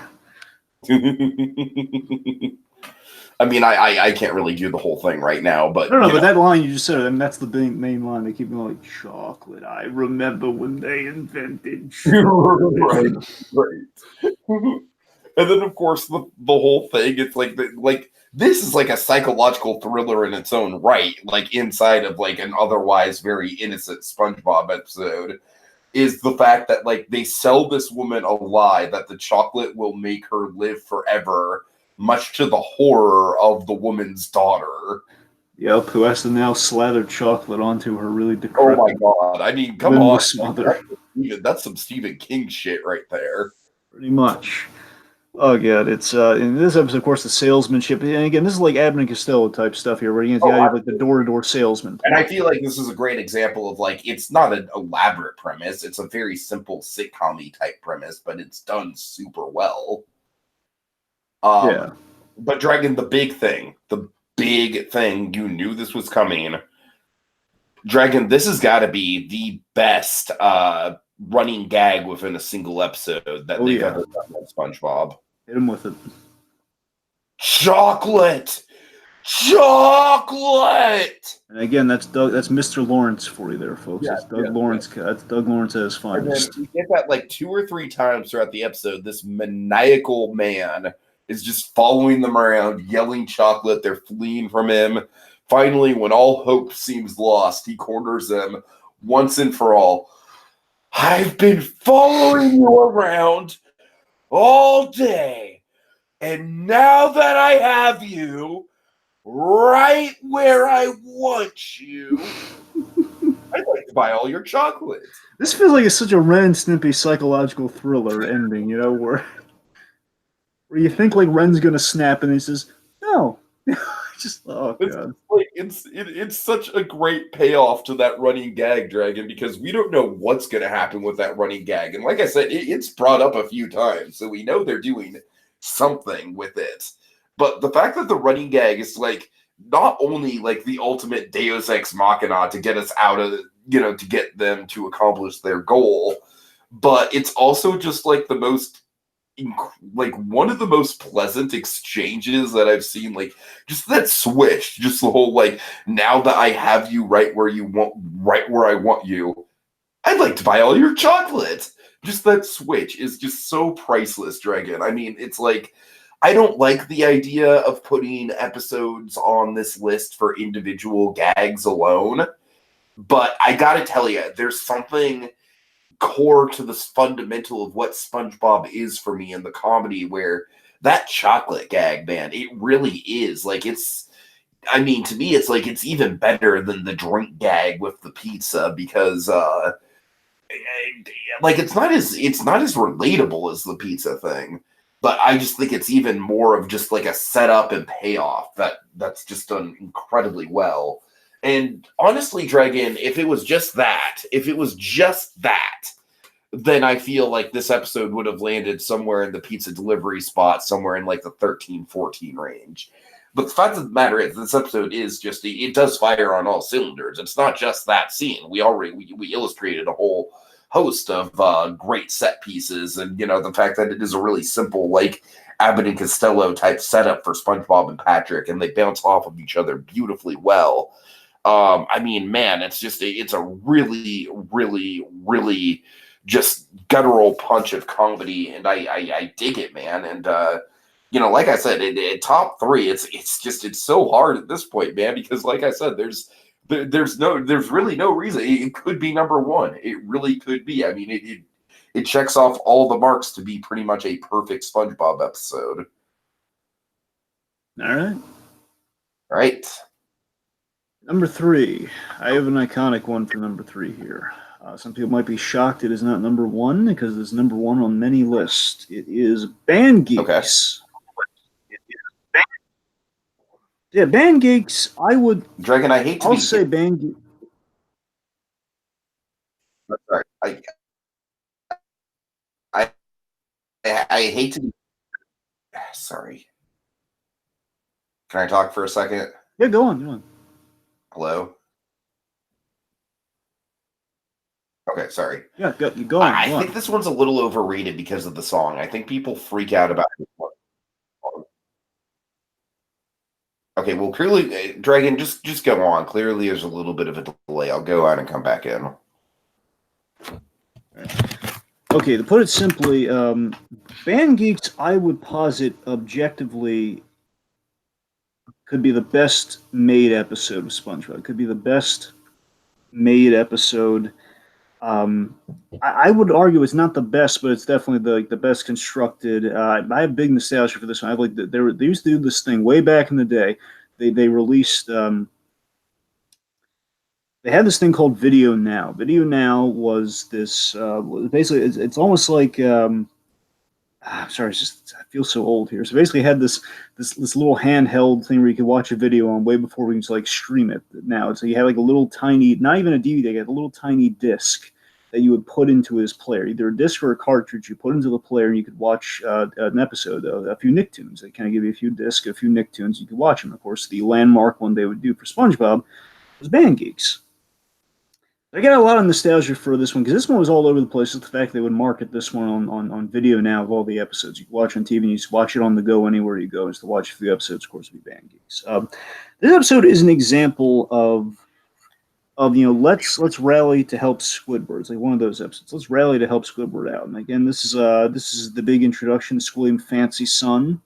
It kind of adds a layer to to why. Honestly, when we introduce Squilliam, we kind of have an introduction. I mean, it's not said explicit, but on a rewatch, on kind of a dedicated rewatch, you notice that this is why Squidward. Sorry, let me rephrase it. The dynamic he has with Squilliam Francis and how inferior Squilliam makes him feel is kind of why Squidward always strives for the sophistication, the culture shock of it all in Bikini Bottom. He's trying to at his core, he's always trying to beat Squilliam Fancy Son. It all stems from this dynamic that they have.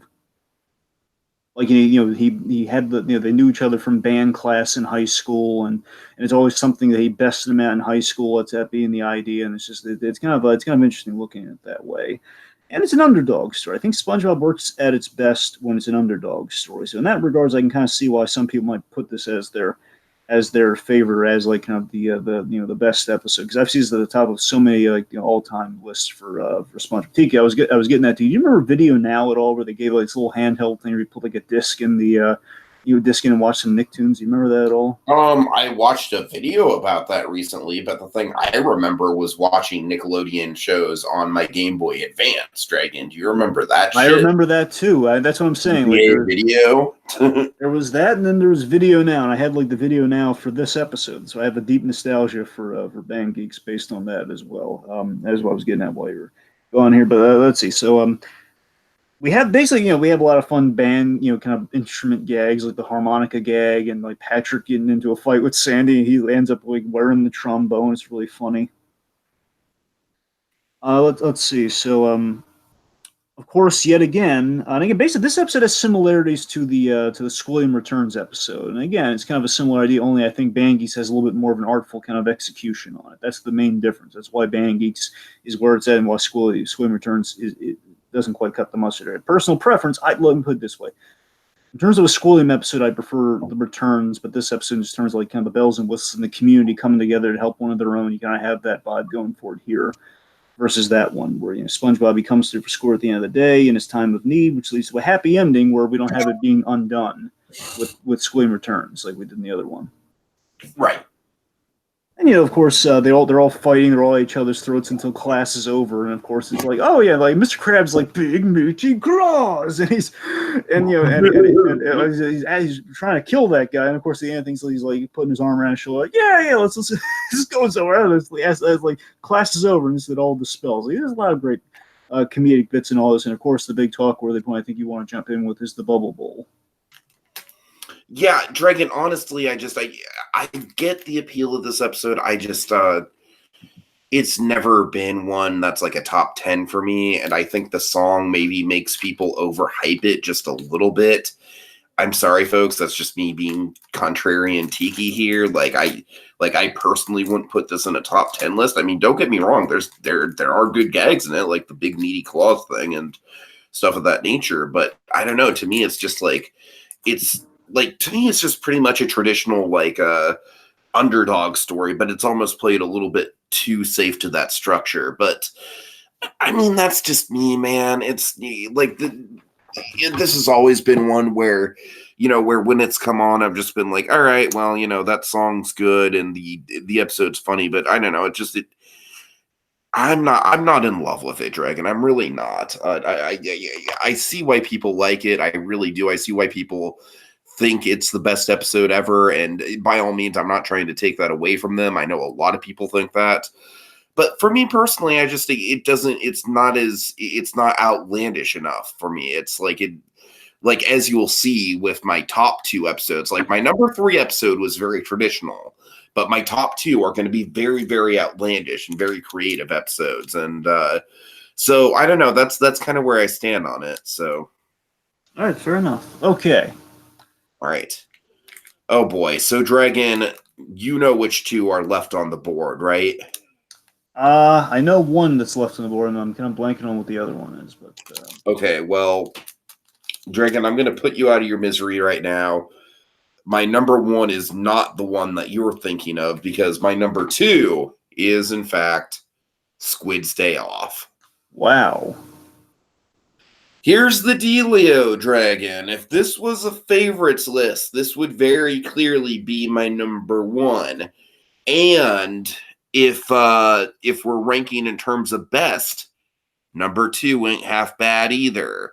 There's one episode of SpongeBob that I do think exemplifies the show's overall creativity and kind of firing on all cylinders all the time. Whereas this one, yes, I mean, you're absolutely right, Dragon. This is a mean-spirited episode, and you're right about that. I can't take your point away from you. I mean, this is like, that's why this is number 2 and not number 1. Is that at the end of the day, I wouldn't show someone this as their introductory point for SpongeBob. I mean, having said that, Dragon, I mean, if we're looking at like one of the interesting things that I've found with watching these things on a rewatch, watching some of these episodes that potentially we haven't rewatched in years that kind of are just lodged in our memory banks, is that now that you and I have been doing the grab bag, and now that we've been, literally having, been doing a podcast focused on examining and breaking down comedy. I mean, that's the thing about Squid's Day Off for me, is that it really just gets to the point of just like, I mean, Squid's Day Off is, it's hilarity. I mean, it's like, yes, it's totally Squidward torture porn. Yes, like, if anything, it's maybe the jumping off point for that stuff. It really is. It might be. I'm not going to argue with you with that. But I mean, I just think that everything about this episode, like in the first 2 minutes of this damn episode, we have the Mr. Krabs, losing the dime down the sink bit, and the whole like, I could think of 10 good reasons to never let go of the dime, boy. I mean, that alone is just great. That alone is classic, and it has nothing to do with the Squidward stuff. And then, when we get to the Squidward stuff, of course, it's this great back and forth, literally. Every time it happens, he gets a little bit more unhinged. It's a great build up. We have, the first couple times are just Squidward just kind of sitting at home and then being like, oh, wait a minute, he doesn't know how to make change or something like that, and he'll just rush back. But then it elevates, Dragon. It just elevates. Like, first he's just sitting there like, look at you, Squidward. You're losing your bluish glow. And he's just kind of sitting there, and then, rushes back yet again. I mean, it's just like, I'm sorry, I don't want to describe the whole thing, but my favorite cut in the episode is when we get the cut of him welding the door shut. Like he's got that mask on, and he removes the mask, and we see him with his nose all bulbous and just clearly crazed, and it's just like, there's no getting out now, just gonna relax. I mean, it's just like the episode does such a good job of like SpongeBob is just sitting there not doing anything, and it just shows how Squidward's own mind is his own worst enemy. You know, his paranoia is his own worst enemy.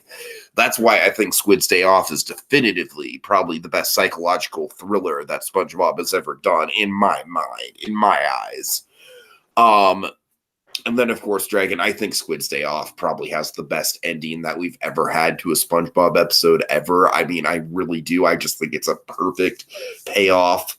You know, we have, of course, Squidward just absolutely snapping, running out of his house with just the bubbles covering himself, just looking absolutely insane. Patrick's cheering him on. Woohoo, Squidward! You know, the mother's just like, hey, put some clothes on. And then he gets to the Krusty Krab Dragon and he realizes that SpongeBob somehow beat me back to the Krusty Krab. And then at that point, Squidward just completely gives up. SpongeBob's just like, does this mean, yes, SpongeBob, I am finished with those errands. I guess I just want to take my place at the cash register now. I really do. And so, you know, it's like we think that Squidward's learned his lesson, right? This is a valuable lesson for Squidward to learn. It's like, maybe when you try to aim high for something, maybe do stuff that deserves that position of power and don't just abuse that position of power for the sake of a break. Because when you do that, it's essentially kind of like you're cheating yourself because you have all this paranoia about what's going to happen. Dragon, and I can relate to this, man, because, like, let's just say there's certain people at my job where it's like if I left them in charge, I don't think they'd burn the place down by any means, but let's just say, like, there might be some donations that we clearly do not take that would be on the table. It might be like, great. But anyways, I can relate to it. I can relate to it. Let me see. Anything that I'm missing here? Oh, yeah, of course. We get that final ending, the whole, like, Squidward, we forgot to switch the close sign to open. It's like we could have taken the whole day off, and then just Squid's nose deflates, his whole freaking face deflates, and it's like by the end of the episode, Squidward is just a total mess, just a total like shell of a human being, or not a human being, but you know what I mean, a total shell of a person. And I gotta tell you, Dragon, while it's true that this might be the first Squidward torture porn and that it could have led to darker Squidward torture porns in the future, I think this one does it just right. I think that Squidward deserves his own comeuppance because, of course, he's trying to get out of doing his own job, and by leaving SpongeBob in charge, his own paranoia is to blame for this. I mean, that to me is like the big difference between a Squid's Day Off and a typical Squidward torture porn episode, is that Squidward is the one to blame here, whereas other Squidward torture porn episodes, it's mostly just other characters treating Squidward like shit for no real reason. With this, it's a little bit more justified what he goes through. I get a feeling through your silence you're really not a big fan of this one. I mean, look, it's not bad. And of course the whole kind of the Clerks ending of like, yeah, we need to be the close sign, everything. Essentially, we didn't need to be here today. It's quite funny. I don't know. I'm just not crazy about it. You know? Is it just too extreme at the end with the nudity and everything for you? Well, it's not necessarily that. It's just, I mean, we really push. I mean, look, there's psychodrama, and then there's really just pushing. I mean, things. Dragon, this is the closest that we ever got to Ren and Stimpy psychodrama. And you're right. I just, it's the fact of like, his face is molding at a shape, and of course, like, he goes into the. I will not go back to the Krusty Krab. I will destroy the Krusty Krab. And he goes into the tub, and he has like a squid body all of a sudden. It's like, yeah, stylistically, it's a little. I have you now. Put it this way, stylistically, it's strong coffee, and I don't say that's a bad thing. I say maybe not my taste. I don't know. Okay, well, honestly, Dragon, that is the reason it's not number one. Is that I can see how it's not everyone's taste. It's certainly my taste. It's certainly my personal favorite, but if we're talking best, there's one other that we need to get to. So, Dragon, without further ado, let's try and speed this up here because we are running out of time here, man. I'm getting pretty dangerously close. So yes. All right. Number 2. I agonized over the ranking of 1 and 2, and I up to the last minute I kept going back and forth on it. So 2 for me at the end of the day. Okay, 2. Basically, either these are kind of interchangeable with number 1, number 2. But number 2 is Pickles. So I love this episode. This episode, it's a great Western. It's SpongeBob. He's comfortable in his abilities. He has this confidence, and he's kind of basically his confidence is shaken by Bubble Bass, who enters the fray here. Bubble Bass, he enters the fray here, and there's like an implied history between them. Finally, this character's wonderkin SpongeBob kind of meets a challenge, and I love that he's still pleasant in serving. Like, Bubble Bass, I hear you're kind of picky. Well, here you go. It's just really pleasant towards him. And this episode takes SpongeBob. It's like the first real time we kind of put SpongeBob in a vulnerable position. It's like, I want to say it's before Rock Bottom. I'm not entirely sure, but I could be wrong there. The point being is like another example, like a Rock Bottom. We put SpongeBob in a vulnerable position. He's lost his edge, and it's kind of the internal conflict. Again, this episode is just a Western in every sense of the word, and I love it. Where he's lost his edge and he's spiraling. He's doubting himself. Mr. Krabs, he believes in him. This episode really celebrates the Mr. Krabs SpongeBob dynamic that I love, where he believes in his trusted fry cook here. And he basically retrains him in the Krabby Patty assembly, which I love that idea, and I love the fact that he starts the episode off again. It's a really a perfectly constructed episode to really look at, where he's like, he just quickly, like off the top of his head, like goes through the listings of the Krabby Patty ingredients. And he can do it like 12 at a time, and now with every piece being there, and then it's like the first time his fry cook career was like, you got it wrong. So I love that the reveal that it was in his DNA the whole time, that he didn't get anything wrong. That he even when he doubts himself, and like the repairing of his confidence, like he says, "I don't you get it, you crustaceous." One of my favorite insults of all time, you crustaceous cheapskate. I can't put a patty on a buns. Goes through the whole thing, and it's great. He's instinctually, he knows how to make the Krabby Patty. And again, it speaks to always speaks to that connection the two of them have. My favorite part of the episode, though, the Western return, when he returns for it's like a high noon showdown, and this is where they use like the archival music to full effect here. They have the between the legs shot, and it's like dun, dun, dun, dun, dun. Just oh god, it's so great. Just the sheer confidence, and we have like in the performance of SpongeBob here, like he's like rah, he's just roar. He's just like, oh god, he's so confident. He knows what he's doing. Oh my goodness. It's like, don't forget the Pickles. Like in an instant, he makes a Krab Patty. I didn't. Just he's so darn confident, and it was just the point is he's so darn confident. I love everything about this finale and the full circle kind of construction of the Krab Patty. It's just so gripping yet mundane. Again, it's over like getting an order right. That's what all of this is about. But it's played like the most epic Western you ever saw. Mm-hmm. It just speaks to kind of it speaks to self-doubt, kind of a difference in fry cooks. We kind of see why SpongeBob is pivotal. Like he's like the ultimate fry cook versus like Squidward's kind of botching every order and everything. What he brings to the table, and just kind of the customer deceitfulness. It brings a lot to the fry cook game, like what fry cooks kind of go up against in life. But again, it's such a mundane situation, but it's so epic and so kind of gripping and so kind of like mythic in how it's kind of laid out. So I love Pickles, man. Okay. Yeah. All right, and finally, my number 1 is the episode that spawned arguably the most famous meme in SpongeBob history, the imagination. I saw a pop of this recently. Really? With him with the rainbow. It's like they did a few pops for SpongeBob for the anniversaries. Him like with the imagination. Okay, Dragon, my number 1 is Idiot Box. Mm-hmm. I think Idiot Box fires on. I think Idiot Box is the perfect SpongeBob episode. I think Idiot Box was made for everyone. It's not like a psychological thriller per se, although I mean it kind of is. Like Squidward does kind of have a break in this one. He like Dragon, what I love about this one is just the premise alone. The premise alone is just, it's so intriguing, and you're totally on Squidward's side. You just like feel Squidward every step of the way, because at first you see the TV and you're like, oh my god, like they're so stupid to play with the box, and Squidward gets this great TV out of it. Wait, what a great deal, Squidward. I can't wait to see what Squidward's going to watch on his fancy new TV. But then the episode progresses and we get the sound effects.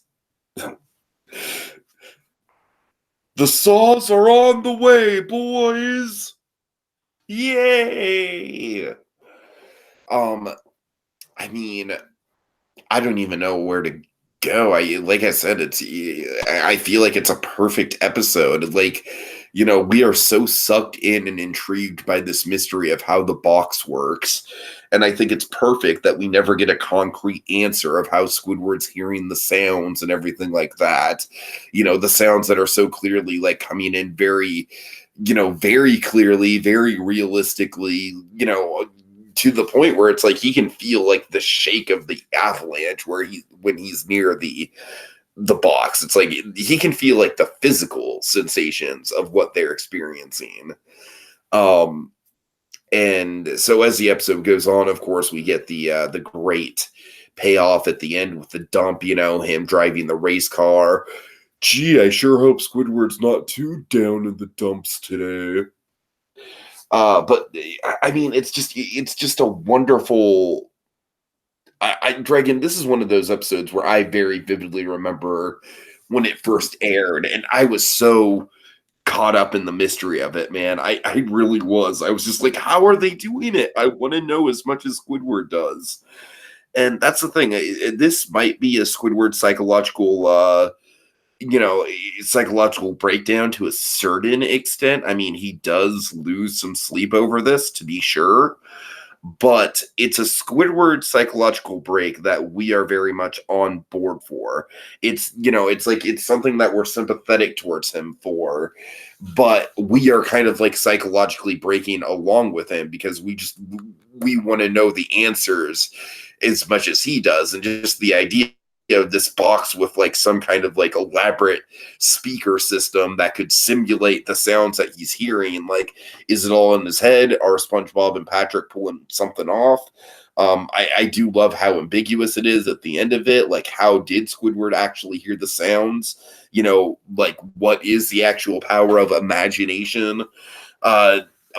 Of course, the imagination gag in itself is just priceless and like probably the biggest meme in SpongeBob history. One of the most quotable moments, one of the things that everyone goes to for gifts and drawings and stuff like that. I mean, it's like this episode fires on all cylinders. Like I said, my personal favorite one is Squid's Day Off. I think that Squid's Day Off is just a tour de force of comedy for the ages.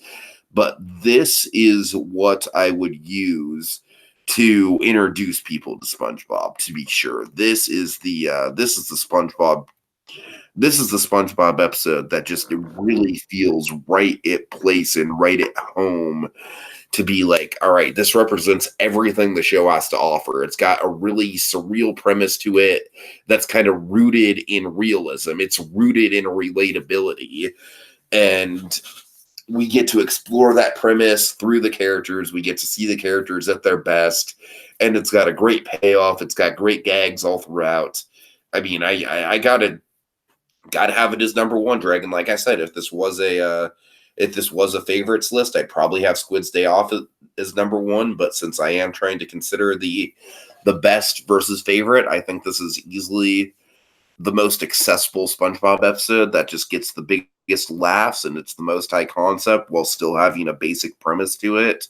So yeah, that's just overall my list. All right. I approve of that pick. I think it's excellent. Again, the whole the mountain climbing the mountain sequence is to me the standout of the whole thing. Just like the fact that SpongeBob, they seemingly buys a giant TV, throws the TV away so they can be in the box. And it's just ingenious in concept, and again, just the imaginativeness and just the sheer audio comedy of just like they have this grand, like, they're climbing a mountain and it's like it's a harrowing situation, like you have to cut my legs off. It's so gripping and awesome and hysterically absurd. I love it. That's an excellent pick for number one. All right. Number one for me is a weird pick, and it's going to come across as lazy, but you got to believe me, I really crunched the numbers on this. I didn't think this was going to be number one. It kept jumping from different spots. I knew I had to include it somewhere, but I didn't expect it to be number one. I was going to have Pickles as number one, but this one has to be number one. And oddly enough, it was number one. The first episode, Help Wanted. Oh man, I don't agree with this at all, but I'm curious to hear your explanation. I mean, okay, well, do you think Pickles would have been a better one? Kind of. I think the reason why I don't really like this, it's a fine episode. I just think it's more of a setup episode than anything else. It's kind of like laying out the status quo. I mean, that and the fact that the Tiny Tim song is iconic, but it takes up like a good third of the episode, man. All right, let me walk you through this. So here's my logic. My logic is Help Wanted. I mean, I've always kind of had a fondness for it, but I mean, really looking at it, just kind of considering what is the best SpongeBob episode? Because obviously it can't be Just One Bite, because that's my personal favorite. And I mean, I thought it might be Pickles, because I also really love that episode. But yeah, again, I was just kind of between this and that for number one and two. But at the end of the day, and again, they are interchangeable, but Help Wanted, to me, has the argument that it's a perfect pilot in every sense of the word. It's everything you need to know. It's boiled down to one episode. Everything you need to know for what the show at its core is. And again, it's Krusty Krab episode, of course. I always have a little bit of favoritism towards that. But just looking at it in that sense, it's SpongeBob as the underdog. SpongeBob as the underdog who's being kind of underestimated. He's putting his all into becoming a fry cook. It's SpongeBob kind of as the earnest kind of Pee Wee Herman of the undersea character that he is. Patrick is the dumb yet supportive friend. Again, dumb as a post, but again, supportive as all get out. He's like, he's sleeping under the rock and the whole shebang of that. So basically, we're playing with the undersea life of it all, right off the bat. Okay, Starfish who's kind of clinging to the underside of a rock. Sponge. We're playing with the sea life big time with the anchovies. We're having a lot of fun with that. It's Mr. Krabs, he's got some style, and we have some style with Mr. Krabs, the way he builds up the anchovies. It's a smell. It's a smelly smell. He has like a Quint from Jaws speech about the anchovies. Smelly smell. That smells smelly. Exactly. So point is, like, we're hitting every beat that we need to. We're hitting the sea life angle. We're hitting like, okay, so he's a Sponge wants to be a fry cook. He's been dreaming for this. You root for the guy. Or just meeting him after, again, doing all this within. You got to remember, this is barely, I mean, given the fact that in the first episode, out of a 20-minute runtime, you have 3 shorts, which ordinarily it's 2. It means this is shorter than 11 minutes being a pilot. Imagine, look at how much they're achieving within this. And, like he goes in the pursuit for the hydrodynamic spat. Of course, maybe in the gadget that I am too, this may have cladded me a little bit. The hydrodynamic spatula with port and starboard attachments and the turbo. It just boils down to SpongeBob saving the day with this really kind of jaunty musical number, having a wonderful time. And, it's this, it just showcases the unique spark of the show, the silliness, the fun, but also a little bit of the gravitas in there, where, SpongeBob kind of saves the day in this ridiculous situation, because it looks like it's going to be curtains for Mr. Krabs and Squid. Like, goodbye, Mr. Squidward, goodbye, Mr. Krabs, and he just swoops in there. Fine. We have this excellent, the wonderful the animated sequence where he makes the Krabby Patties for the first time, makes a whole bunch of them, and kind of feeds the enemies. And then something kind of noticed on the rewatch that I think kind of pushed it to the number one spot for him at the end of the day. It was kind of like realizing the legacy of this and this factor, Tiki. It's the fact that the whole start of the series is with the undersea narrator saying he's come to study his favorite undersea creature, which is SpongeBob, which means every time we hear the narrator in SpongeBob, he could follow any other kind of character in SpongeBob. He can follow any other undersea life, but usually, more often than not, he follows SpongeBob because he likes him, because we the audience like him. I found that just so kind of like compellingly beautiful. Like, oh man, we keep following his adventures because of this narrator who pretty much starts almost every episode. Like the Fraggle Rock thing a little bit. I guess to an extent, yeah. I guess you kind of look at it that way, and it has like a loose reason to keep following these characters. yeah, and if you want to look at it in terms of where the movie goes, again, if the movie is deemed kind of like the actual finale of SpongeBob, it's a full circle arc where he starts the Krusty Krab, and if that's your ending, it starts Krusty Krab to be the managing the second Krusty Krab. And think how beautiful that is too when you're looking in that context. And a little fun fact, just kind of again, it's like one of the last things that kind of pushed it over the edge from the number 2 spot for me is that it again, one, it kind of purely distills kind of Hillenburg's vision for the show, and a big reason for that is I think is that from what I could find, I could be crazy or I could be missing something major here, but from what I could find, at least as he's officially credited, this is the, and not counting the movies, this is the only episode Steven Hillenburg ever directed. Okay. And I don't know, it has a lot going for it. And again, it's just kind of a perfect pilot, and again, does a lot with even a shorter runtime than all the other SpongeBob episodes. I think de facto that kind of makes it the best episode. But I definitely respect this pick. I think this was a bold pick on your end because considering how much came after it and how much iconic like stuff we have, the fact that you picked what laid out the foundation, I give you credit for that. That is a commendable. Like, it's not what I would have gone. It's not the direction I would have gone in, but I definitely see your logic in it for sure. Yeah, I mean, logically, it kind of fits the mold. I mean, it does what all the other episodes do in 11 minutes with like less than that, Okay. So again, a lot of love for Help Wanted. Okay. Okay, so with that in mind, folks, thank you so much. This podcast is probably over 3 hours long at this point, so if you stuck around through the thick of it, we did plan on it being 3 hours, so this isn't really a shock. Thank you so much for watching, and in the meantime, just have a good night. I'm ready. I don't know. My legs! My legs!